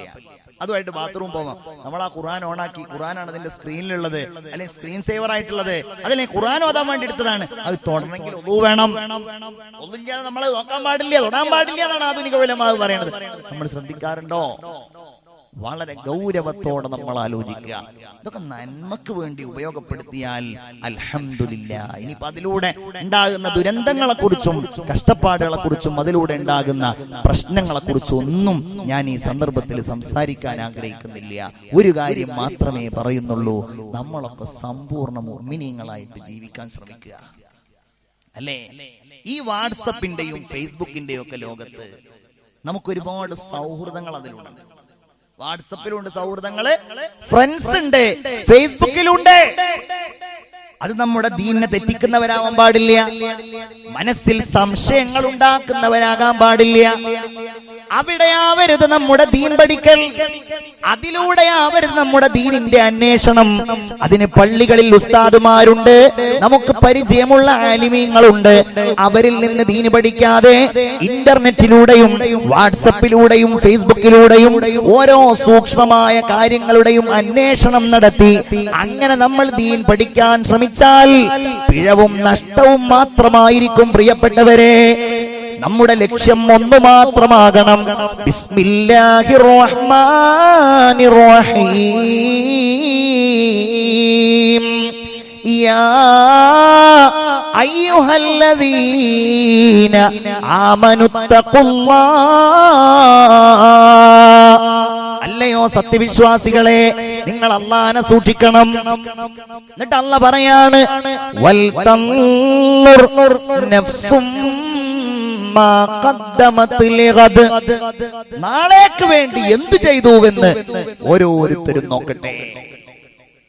ഇന്നല്ലെങ്കിൽ നാളെ നമ്മൾ മരിച്ചു കഴിഞ്ഞാൽ, തങ്ങൾ ഇവിടെ പറഞ്ഞുവല്ലോ, പാവപ്പെട്ട ആ പെൺകുട്ടി മരിച്ചുപോയത്, 24 വയസ്സുള്ള ആ പെൺകുട്ടി ലോകത്തോട് വിട പറഞ്ഞു പോയത്, പറക്കമുറ്റാത്ത 4 കുഞ്ഞുങ്ങളെ ഉമ്മയില്ലാത്തവരാക്കി. അല്ലാഹു ആ സഹോദരിക്ക് പുറത്തു കൊടുക്കുമാറാകട്ടെ. ഇവിടെയുള്ള അബ്ദുറഹ്മാൻ അൻവരി മരിച്ചുപോയി.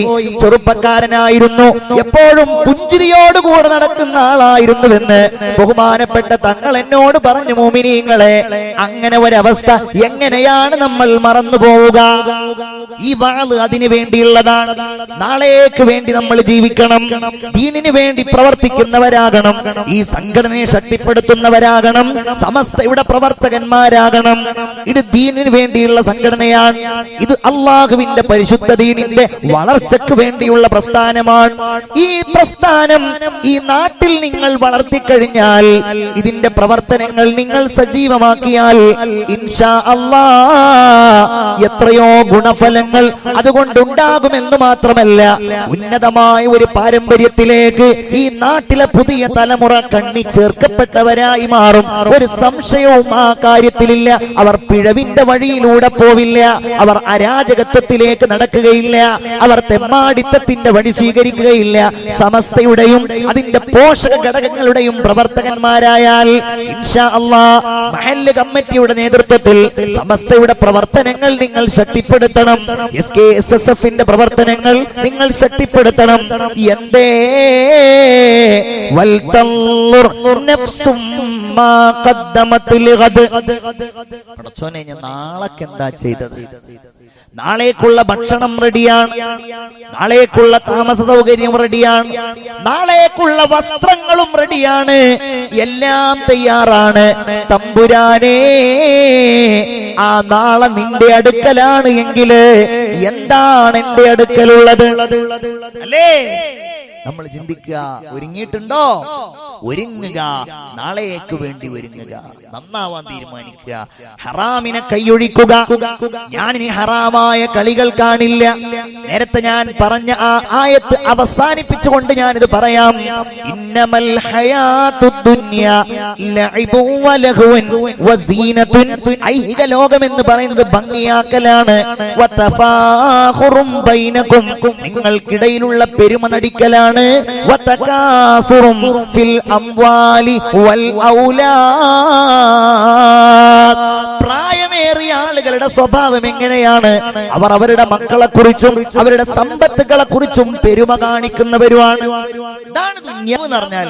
അതിന്റെ പിന്നാലെ പോകണ്ട. വഅലമൂ അന്നമൽ ഇന്നൽ അല്ലാഹു തആല പറയുന്നു, ഇന്നമൽ ഹയാ വമൽ ഹയാത്തുദ് ദുനിയാ ഇല്ലാ മതാഉൽ ഗുറൂർ. വഞ്ചനയുടെ വിഭവങ്ങൾ മാത്രമാണ് ഐഹിക ലോകത്തെ ജീവിതം. ഓരോരുത്തരും ചിന്തിക്കട്ടെ, നാളേക്ക് വേണ്ടി എന്ത് ചെയ്തു എന്ന്. നാളെ ആയിക്കഴിഞ്ഞ് എന്തുണ്ടാവുമെന്ന് ആലോചിക്കട്ടെ. അല്ലേ? തട്ടിയെടുക്കുകയാണ് നമ്മൾ ഓരോരുത്തരെയും മരണം. ഇന്ന് നമ്മളുടെ കയ്യിലുണ്ടായിരുന്നവര് തോളിൽ കൈയിട്ടവര് നോക്കുമ്പോ നാളെ കാണുന്നില്ല. വിനീതനായ ഞാൻ ദാറുൽ ഹുദാ ഇസ്ലാമിക് യൂണിവേഴ്സിറ്റിയുടെ നമ്മുടെ ഈ തൃശൂർ ജില്ലയിലെ ചാമക്കാല എന്ന് പറയുന്ന സ്ഥലത്തുള്ള നെഹ്ജുർ റഷാദ് ഇസ്ലാമിക് കോളേജിൽ ഉസ്താദായി സേവനം ചെയ്യുന്നയാളാണ്. 10 കൊല്ലമായി ഞാനവിടെ ഉസ്താദാണ്. 300 കുട്ടികൾ ഇന്നവിടെ പഠിക്കുന്നുണ്ട്. ഈ പ്രദേശത്തെയും 1-2 കുട്ടികൾ അവിടെ ഉള്ളതായിട്ട് എനിക്കറിയാം. എന്റെ പ്രിയപ്പെട്ട ശിഷ്യന്മാര്, അവരുടെ കൂട്ടത്തില് ഞങ്ങൾ അവർക്കൊരു കർശനമായ നിർദ്ദേശം കൊടുത്തിട്ടുണ്ട്. കോളേജിന്റെ തൊട്ടു പിന്നിലാണ് വിശാലമായ കടപ്പുറം. നേരത്തെ പറഞ്ഞതുപോലെ വൈകുന്നേരം കളിക്കാൻ വേണ്ടിയിട്ട് അവര് ബീച്ചിലേക്ക് പോകും. അവിടെ അവർ ഫുട്ബോൾ കളിക്കും, ക്രിക്കറ്റ് കളിക്കും, ഓടിക്കളിക്കും, ചാടിക്കളിക്കും. മഗ്‌രിബിന്റെ കൃത്യം അരമണിക്കൂർ മുമ്പ് അവർ കോളേജിലേക്ക് തിരിച്ചു വരും. സന്തോഷത്തോടെ അവർ മഗ്‌രിബ് നിസ്കരിക്കാൻ വരും, കുളിയൊക്കെ കഴിഞ്ഞിട്ട്. അങ്ങനെ ഏതാനും മാസങ്ങൾക്ക് മുമ്പ് കുട്ടികൾ ഇങ്ങനെ വരിവരിയായിട്ട് ഇങ്ങനെ വരികയാണ് വൈകുന്നേര സമയം കോളേജിലേക്ക്. അവരിങ്ങനെ വരുമ്പോ എന്റെ പ്രിയപ്പെട്ട ശിഷ്യനുണ്ട് കൂട്ടത്തില്. അവിടുത്തെ 4ാം വർഷം പഠിക്കുന്ന നാസർ എന്ന കുട്ടി. അവന്റെ നാട് മൂവാറ്റുപുഴയിലാണ്, പിഴക്കാപ്പള്ളിയിലാണ്. അവനിങ്ങനെയാളൊരു കുസൃതിയാണ്. ക്ലാസ്സിലെ 1ാം റാങ്കാണ്. ഉസ്താദുമാർക്കൊക്കെ വലിയ ഇഷ്ടമാണ്. വൈകുന്നേരവും ഉച്ച സമയത്തുമൊക്കെ ഞങ്ങൾക്ക് ചായയും വെള്ളവും ഒക്കെ കൊണ്ടുവന്നിരുന്നത് അവനാണ്. നല്ല കുട്ടിയാണ്, പഠിക്കുന്ന കുട്ടിയാണ്. അങ്ങനെ ഇവനിങ്ങനെ കുട്ടികളെ തോണ്ടിയും ഉന്തിയുമൊക്കെ അവനിങ്ങനെ ഏകദേശം വരിയുടെ മുമ്പിലെത്തിയിട്ട് കുട്ടികൾ ഇങ്ങനെ കോളേജിലേക്ക് കടക്കുന്ന ഒരു ഗേറ്റ് ഉണ്ട്. ആ ഗേറ്റിന്റെ മുമ്പിലെത്തിയപ്പോ അവൻ മുഖം കുത്തി അങ്ങ് വീണുപോയി. എന്തു പറ്റിയതാണെന്നറിയില്ല. ഞങ്ങൾ അവനെ താങ്ങി പിടിച്ചു, കോളേജിന്റെ ഉള്ളിലുള്ള ഓഫീസിൽ കൊണ്ടുവന്ന് കിടത്തി. അവൻ ഇങ്ങനെ ശ്വാസം വലിച്ചു വിടുന്നുണ്ട്. അവന് മാഉ സംസം വെള്ളം കൊടുത്തു, അതുകൂടെ അവന് വെള്ളം കൊടുത്തു. എന്തോ അസ്വസ്ഥത തോന്നിയതുകൊണ്ട് ഞങ്ങൾ അവനെ മടിയിൽ വെച്ച് കോളേജിൽ നിന്ന് ഹോസ്പിറ്റലിലേക്ക് കൊണ്ടുപോയി. ഹോസ്പിറ്റലിലെത്തി, ബിപി പരിശോധിച്ചു, അവന്റെ പൾസ് നോക്കി. ഡോക്ടർ ചോദിച്ചു, ആരാണ് ഇവന്റെ കൂടെ വന്നവർ? ഞങ്ങൾ പറഞ്ഞു, ഞങ്ങളാണ്. ഞങ്ങളെ വിളിച്ചു, എന്താ രോഗമെന്ന് ചോദിച്ചു. അയാൾ പറഞ്ഞു, ഈ കുട്ടിക്ക് എന്തെങ്കിലും അസുഖം ഉണ്ടായിരുന്നോ? ഇല്ലല്ലോ, ഒരസുഖമില്ലല്ലോ. എന്നാൽ 10 മിനിറ്റ് മുമ്പ് ഈ കുട്ടി ലോകത്തോട് വിട പറഞ്ഞിരിക്കുന്നു, ഈ കുട്ടി മരിച്ചിരിക്കുന്നു. ഞങ്ങളാകെ ഞെട്ടിപ്പോയി. എന്താണ് ഈ കേൾക്കുന്നത്? അതിന്റെ മുമ്പ് നടന്ന കളിയിൽ അവനൊരു ഗോളടിച്ചിട്ടുണ്ടായിരുന്നു. അങ്ങനെയുള്ള നാസർ മരിക്കുകയോ? അവന്റെ ഉമ്മക്കും ബാപ്പക്കും ആകെ ഒരൊറ്റ മോനേ ഉള്ളൂ. അവൻ മരിച്ചതിനേക്കാൾ ഞങ്ങൾ വിഷമിച്ചത് ഇവന്റെ വാപ്പയെ വിളിച്ചിട്ട്, ഈ ഒറ്റ മോനുള്ള വാപ്പയെ വിളിച്ചിട്ട്, എങ്ങനെയാണ് നിങ്ങളുടെ മകൻ മരിച്ച വിവരം അദ്ദേഹത്തോട് പറയുക? അങ്ങനെ അയാളെ വിളിച്ചു, നിങ്ങളൊന്ന് ഇങ്ങോട്ട് വരണം. അയാൾ ചോദിച്ചു, എന്താ കാര്യം? നാസറിന് ചെറിയൊരു ബുദ്ധിമുട്ടുണ്ട്. അയാള് വന്നു. അയാളെ ഞങ്ങൾ ഇങ്ങനെ ഹോസ്പിറ്റലിന്റെ ഒരു മൂലയിലേക്ക് കൊണ്ടുപോയി. ഞങ്ങൾ ഇങ്ങനെ നിന്നു. എന്ത് പറയണം? ഞങ്ങളെ ഏൽപ്പിച്ചു പോയതല്ലേ. ഞങ്ങൾ അയാളോട് പറഞ്ഞു, നിങ്ങൾ ക്ഷമിക്കണം ഉസ്താദേ, കാര്യം പറ. അള്ളാഹു ക്ഷമിക്കുന്നവരോടുകൂടെയാണ്. ഉസ്താദേ, നിങ്ങൾ പറയും, എന്തേ വിഷയം? നമ്മുടെ പൊന്നുമോ നാസർ ഇന്ന സമയത്ത് അള്ളാഹുവിന്റെ വിളിക്കുത്തരം നൽകി അവൻ നമ്മോട് യാത്ര പറഞ്ഞിരിക്കുന്നു, അവൻ മരിച്ചു പോയിരിക്കുന്നു. ഇയാളിപ്പോ ഞങ്ങളെ ചീത്ത പറയും. എന്താ പറ്റിയത്? ആരെങ്കിലും ഉന്തിയതാണോ? അവൻ അസുഖമൊന്നുമില്ലല്ലോ. ഇയാളൊന്നും പറഞ്ഞില്ല. പതുക്കെ കണ്ണുകളടച്ചു. എന്നിട്ട് അയാൾ പറഞ്ഞു, ഇന്നാ ലില്ലാഹി വ ഇന്നാ ഇലൈഹി റാജിഊൻ. എന്റെ മോൻ എന്തെങ്കിലും പറഞ്ഞോ? എന്നെ കാണണമെന്ന് പറഞ്ഞോ? അവന്റെ ഉമ്മയെ ചോദിച്ചോ? അതിനൊന്നും അവസരം ഉണ്ടായില്ലല്ലോ. അവനൊന്നും പറഞ്ഞിട്ടില്ലല്ലോ. എന്നാൽ എനിക്ക് എന്റെ മോനെ ഒന്ന് കാണണമല്ലോ. മോനെ കിടത്തിയിരിക്കുന്ന റൂമിലേക്ക് ഞങ്ങൾ കൊണ്ടുപോയി. മോന്റെ വിരിമാറ്റിയിട്ട് മോനോട് സലാം പറഞ്ഞ് അവന്റെ നെറ്റിത്തടത്തിലൊരു ചുംബനമർപ്പിച്ച് ആ വാപ്പ ഞങ്ങളോട് ചോദിച്ചു, എന്നാൽ ഞാൻ കൊണ്ടുപോയിക്കോട്ടെ? അവിടെയുള്ള ആളുകളാണെങ്കിലോ പോസ്റ്റ്മോർട്ടം ചെയ്യണോ എന്ന് പറഞ്ഞ് ബഹളുണ്ടാക്കുകയാണ്. എന്താ പ്രശ്നം എന്നറിയണമല്ലോ. വാപ്പ ചോദിക്കുന്നു, എന്തിന് പോസ്റ്റ്മോർട്ടം? അവൻ ഇൽമു പഠിക്കായിരുന്നില്ലേ? എനിക്കൊരു പരാതിയില്ല. അവൻ സ്വർഗത്തിലാണെന്നാണ് ഞാൻ വിശ്വസിക്കുന്നത്. ഏതാനും സമയം മുമ്പ് ഞങ്ങളെ കൂടെ കളിച്ചിരുന്ന ആ കുഞ്ഞുമായി ഞങ്ങൾ പോയി.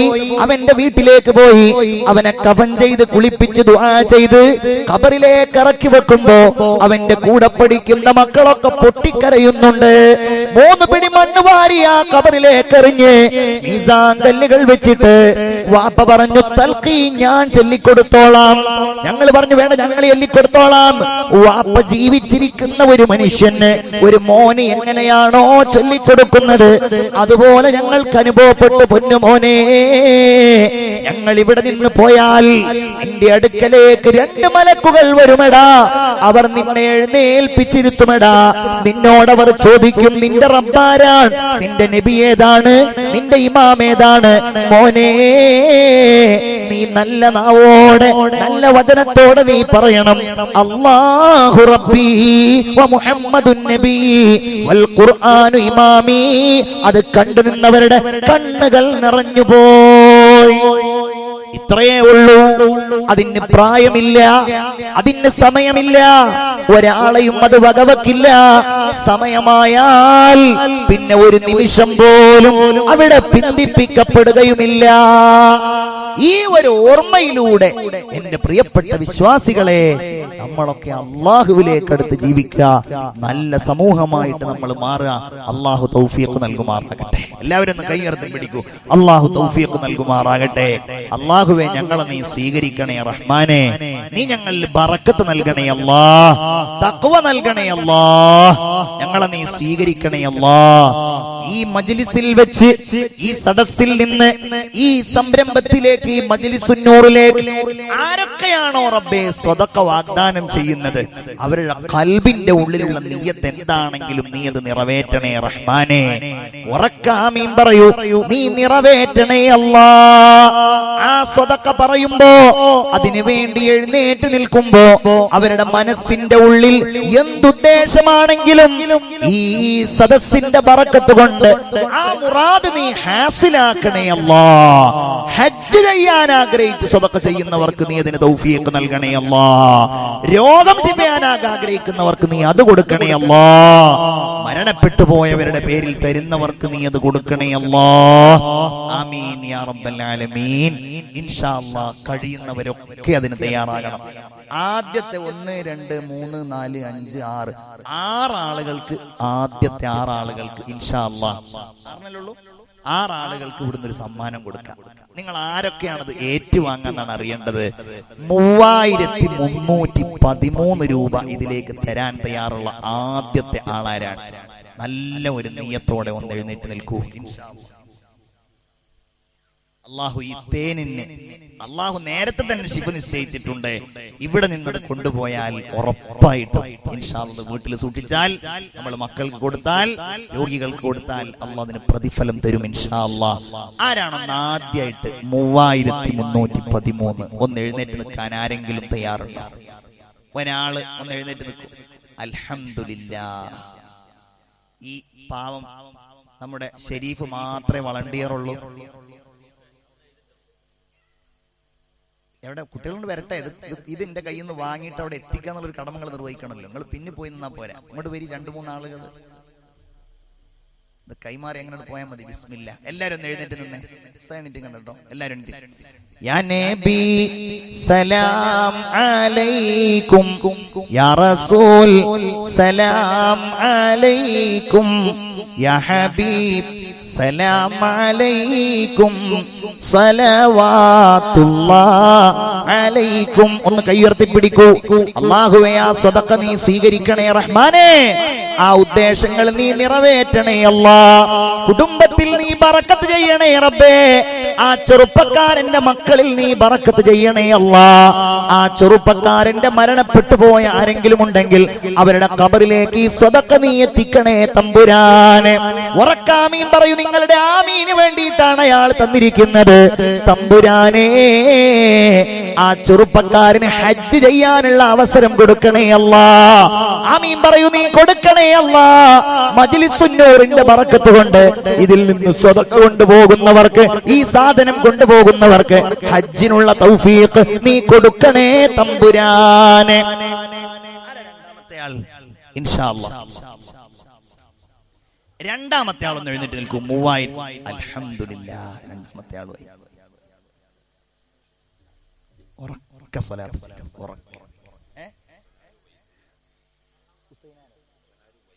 ഹുസൈനാർ വൈദ്യരാണ്. മൂപ്പർക്കറിയാം തേന്റെ മഹത്വമൊക്കെ ഏതായാലും അറിയുന്ന ആളാണ്. അല്ലാഹുവേ, അല്ലാഹുവേ, ഇത് ഈ മജ്ലിസിന്റെ ദുആ ആഗ്രഹിച്ചിട്ടാ തരുന്നത് അല്ലേ? അല്ലേ? മജ്ലിസിന്റെ ദുആ ആഗ്രഹിച്ചിട്ടാ.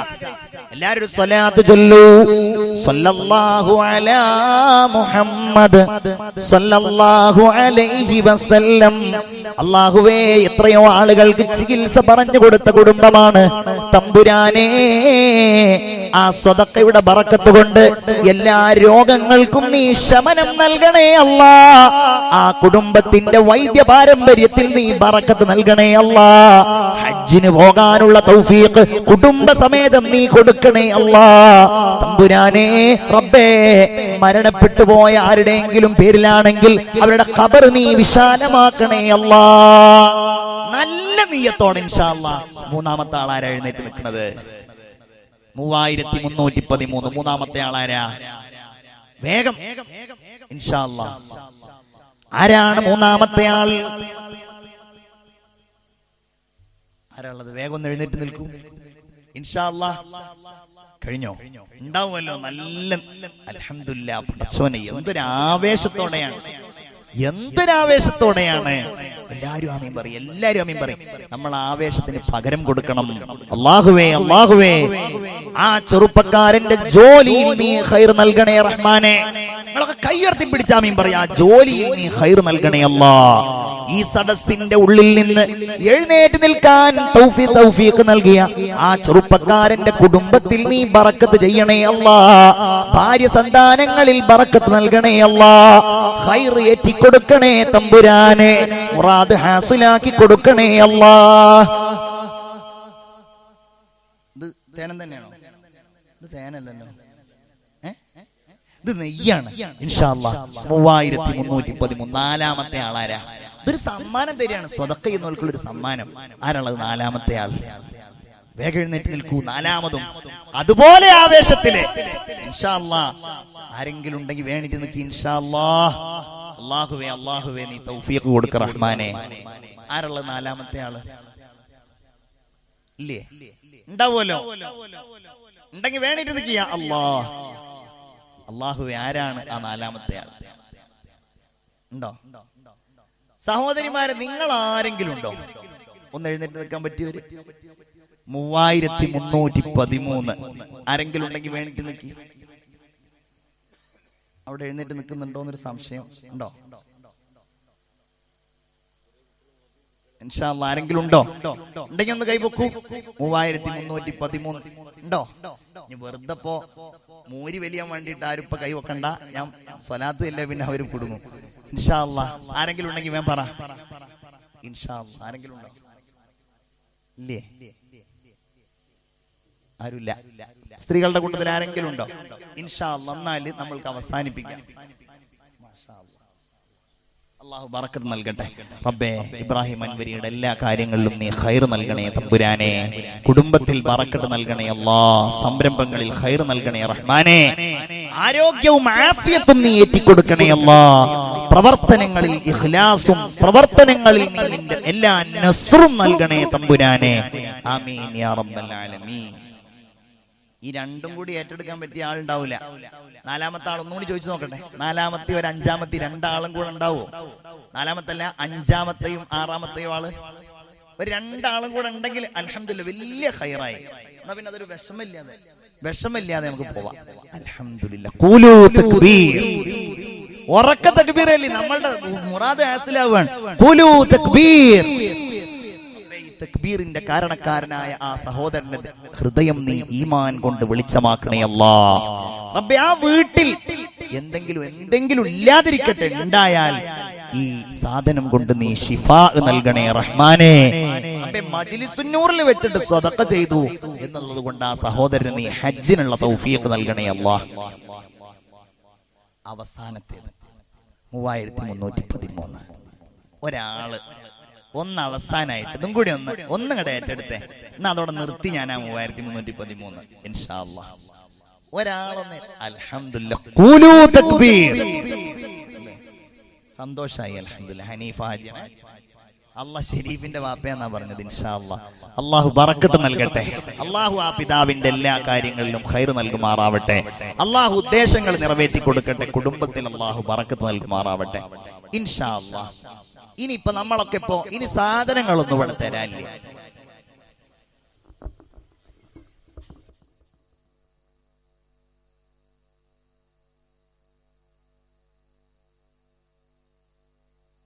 എന്നാ ഇനി ഞാൻ വേറൊന്നും ചോദിക്കണില്ല, പ്രത്യേകിച്ചൊന്നും ഇല്ല എന്നാ പറഞ്ഞത്. ഇൻഷാ അല്ലാഹ്. എന്നാലും പിന്നെ നിങ്ങളൊക്കെ സ്വതക്ക ഇനി ഇങ്ങനത്തെ ഒരു സംരംഭം സംഘടിപ്പിക്കുകയാണെങ്കിൽ ഇൻഷാ അല്ലാഹ് അവരാരും ക്ഷീണിപ്പിക്കരുത്, അവരാരും പ്രയാസപ്പെടുത്തരുത്. അത് നിങ്ങൾ അങ്ങോട്ട് ഏറ്റെടുക്കണം. അപ്പൊ നമ്മളുടെ ഇടയിൽ ഇപ്പോ 1001 തരാൻ കഴിയുന്നവരും 501 തരാൻ കഴിയുന്നവരൊക്കെ ഉണ്ടാവും. ഇനിയിപ്പോ നിങ്ങളെ കൊണ്ട് ഞാനത് പറയിപ്പിക്കുന്നില്ല. അത് അടുത്ത പരിപാടിയിലേക്ക് നിങ്ങൾക്ക് വേണ്ടി ഞാൻ മാറ്റി വെക്കുകയാണ്. ഇൻഷാ അല്ലാഹ് അതും കൂടെ കഴിഞ്ഞ് ഇതുവായിരുന്നു നമുക്ക് പിരിയാം.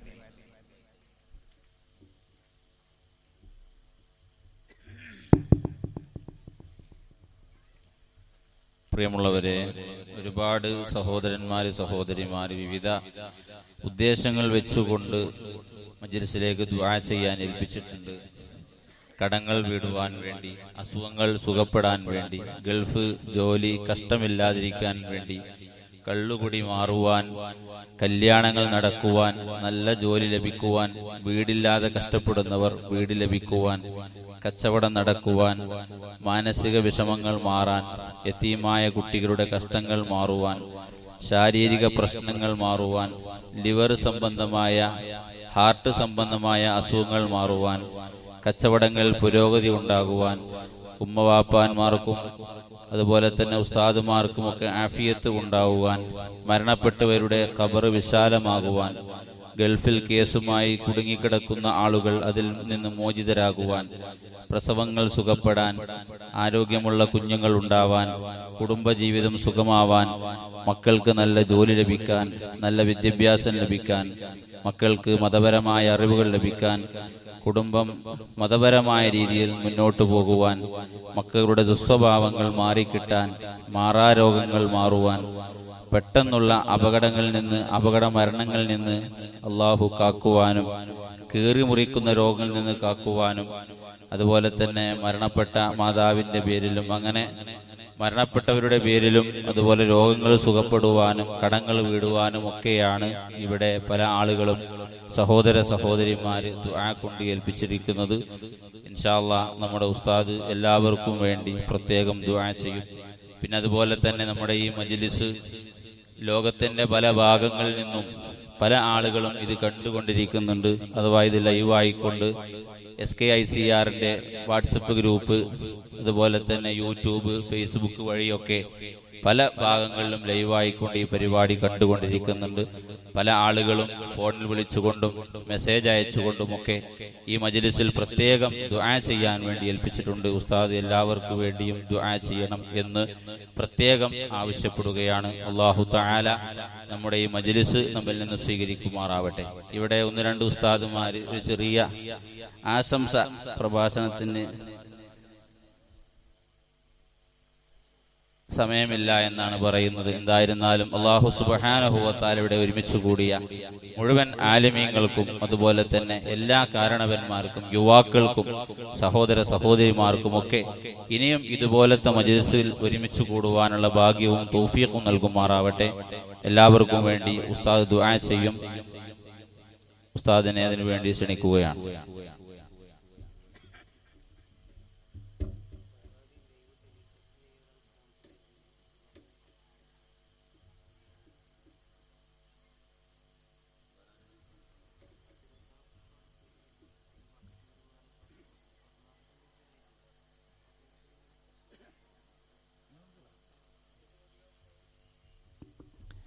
ഇൻഷാ അല്ലാഹ് എല്ലാവരും വളരെ ഇഖ്ലാസോടെ ആമീൻ പറയാം. അൽഹംദുലില്ലാഹി റബ്ബിൽ ആലമീൻ حمدا يوافي نعمه ويكافئ مزيده اللهم صل على سيدنا محمد وعلى آل سيدنا ومولانا وشفيعنا وحبيبنا محمد أرحم الراحمين يا الملك الملوك يا ربي.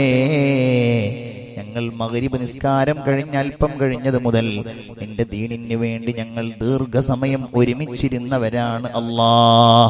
പടച്ചോനെ, ഈ മജ്ലിസ് നീ സ്വീകരിക്കണേ അല്ലാ. ഈ മജ്ലിസ് നീ കബൂലാക്കണേ അല്ലാ.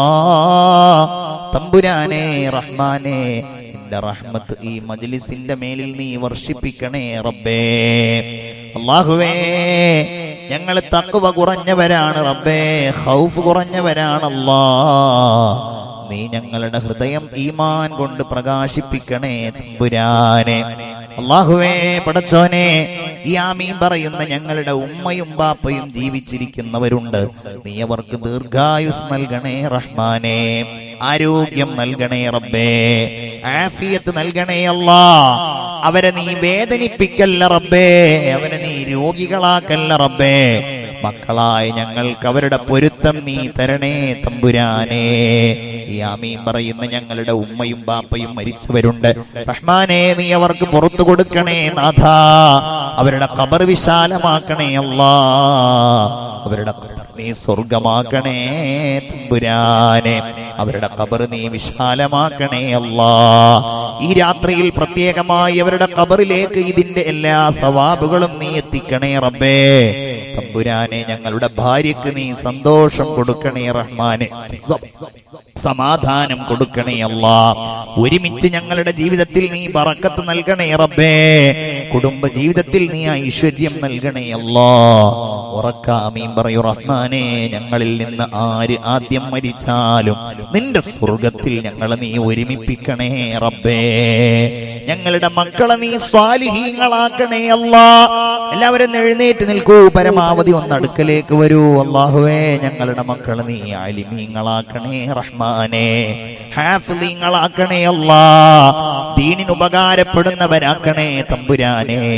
അല്ലാഹുവേ, അവരെ വഴിതെറ്റിക്കല്ല റബ്ബേ, അവരെ മദ്യപാനികളാക്കല്ല റബ്ബേ, അവരെ ലഹരി ഉപയോഗിക്കുന്നവരാക്കല്ല റബ്ബേ. നിന്നോട് തേടുകയല്ലാതെ, നിന്റെ അടുക്കൽ സമർപ്പിക്കുകയല്ലാതെ ഞങ്ങളുടെ അടുക്കൽ യാതൊരു നിയന്ത്രണവുമില്ല അല്ലാ. നീ അവരെ ഏറ്റെടുക്കണേ തമ്പുരാനെ. ഞങ്ങളുടെ പെൺകുട്ടികൾക്ക് നീ ആരോഗ്യം നൽകണേ റഹ്മാനെ. അല്ലാഹുവേ, അവർക്ക് കല്യാണ പ്രായമെത്തിയാൽ വേഗത്തിൽ നീ അത് എളുപ്പമാക്കണേ അല്ലാ. ദീനുള്ള ഭർത്താക്കന്മാരെ അവർക്ക് നീ കൊടുക്കണേ തമ്പുരാനെ റഹ്മാനെ. ഞങ്ങളുടെ ആൺകുട്ടികൾക്ക് നീ നല്ല വിദ്യാഭ്യാസം കൊടുക്കണേ റബ്ബേ, നല്ല ജോലി കൊടുക്കണേ റബ്ബേ, ജീവിതോപാധികൾ എളുപ്പമാക്കണേ അല്ലാ, കല്യാണം എളുപ്പമാക്കണേ അല്ലാ. ഈ ആമീൻ പറയുന്ന പലരും പല മാനസിക വിഷമങ്ങളും കൊണ്ട് പ്രയാസപ്പെടുന്നവരാണ്, കടങ്ങൾ കൊണ്ട് ബുദ്ധിമുട്ടുന്നവരാണ്. റബ്ബേ, നീ ഏറ്റെടുക്കണേ അല്ലാ. നീ സങ്കടങ്ങൾ തീർക്കുന്നവനാണല്ലാ, സങ്കടങ്ങൾ തീർക്കണേ അല്ലാ. ഞങ്ങളൊക്കെ ഒരുപാട് ബാധ്യതകളുള്ളവരാണ്, ചെറിയ പിഞ്ചു മക്കളുള്ളവരാണ്. പെട്ടെന്ന് ഞങ്ങളെ മരിപ്പിക്കല്ല റഹ്മാനേ. ഞങ്ങളുടെ മക്കളെ നീ യതീമുകളാക്കല്ല റബ്ബേ. മറ്റുള്ളവർക്ക് മുമ്പിൽ കൈനീട്ടി യാചിക്കേണ്ട ഗതികേട് ഞങ്ങൾക്കും ഞങ്ങളുടെ തലമുറകൾക്കും നീ നൽകല്ല തമ്പുരാനെ. നീ ഈ സദസ്സിൽ ഒരുങ്ങുന്ന എല്ലാവരെയും ഈമാനിന്റെ അഹ്ലുകാരാക്കണേ റബ്ബേ. എന്തൊക്കെ അസുഖങ്ങളാണ് ഞങ്ങളിൽ പലർക്കുള്ളത്. കിഡ്നിയുടെ അസുഖമുള്ളവരുണ്ട്, ലിവറിന് അസുഖമുള്ളവരുണ്ട്. ഇവിടെ ദുആ ചെയ്യാൻ പറഞ്ഞു. അല്ലാഹുവേ, സുഖപ്പെടുത്തണേ റഹ്മാനെ, എളുപ്പമാക്കണേ അല്ലാ. പടച്ചോനെ തമ്പുരാനെ, ഇവിടെ ജോലിയെടുത്ത് ഉസ്താദായി നേതൃത്വം നൽകുന്ന എന്റെ പ്രിയപ്പെട്ട സഹോദരൻ ഉസ്താദ് അവർക്ക് റഹ്മാനെ നീ ഖൈർ നൽകണേ തമ്പുരാനെ. ബഹുമാന്യനായ ഹനീഫാൻ വരിയുടെ ഈ നേതൃത്വത്തിൽ നീ ബറക്കത്ത് നൽകണേ തമ്പുരാനെ. എന്റെ പ്രിയപ്പെട്ട സുഹൃത്ത് ഹക്കീമൻ വരി ഇവിടെയുണ്ട്, മറ്റുള്ള ഉസ്താദുമാർ ഇവിടെയുണ്ട്. അവരുടെയൊക്കെ ജോലികളിൽ, കുടുംബ ജീവിതത്തിൽ നീ ബറക്കത്ത് നൽകണേ റഹ്മാനെ. അല്ലാഹുവേ, ഈ സമുദായത്തിന് നന്മ മാത്രം വഴികാട്ടാൻ ഉസ്താദുമാർക്ക് നീ തൗഫീഖ് നൽകണേ അല്ലാ. സ്വന്തം വീട്ടിലെ കാര്യത്തെക്കാൾ ആവേശത്തോടെ ഈ പള്ളിയുടെ കാര്യം നോക്കുന്നവർ, ഈ മദ്രസയുടെ കാര്യവുമായി നടക്കുന്ന ഇതിന്റെ ഭാരവാഹികൾ, നീ അവരെ സഹായിക്കണേ തമ്പുരാനെ, നീ അവരെ രക്ഷിക്കണേ അല്ലാ. റബ്ബേ, എന്റെ അഭിവന്ദനായ ഇബ്രാഹിം അൻവരിയുടെ ജീവിതത്തിൽ നീ ഖൈർ നൽകണേ തമ്പുരാനെ. ഒരുപാട് ആളുകൾ പല കാര്യങ്ങൾക്കും ഇവിടെ ദുആ ചെയ്യാൻ പറഞ്ഞു. സമസ്തയുടെ നേതാക്കൾക്ക് നീ ആഫിയത്തും ദീർഘായുസ്സും നൽകണേ റഹ്മാനെ. ഇവിടെയുള്ള പ്രവർത്തകന്മാർക്ക് നീ ശക്തിയേകണേ അല്ലാ, പ്രവർത്തിക്കാനുള്ള മനസ്സ് നൽകണേ അല്ലാ. ഞങ്ങളെ നീ സ്വീകരിക്ക് റബ്ബേ, ഞങ്ങളെ നീ കബൂലാക്ക് അല്ലാ. റബ്ബേ, മരിക്കുന്ന സമയത്ത് കലിമ ചൊല്ലാൻ നീ തൗഫീഖ് നൽകണേ അല്ലാ.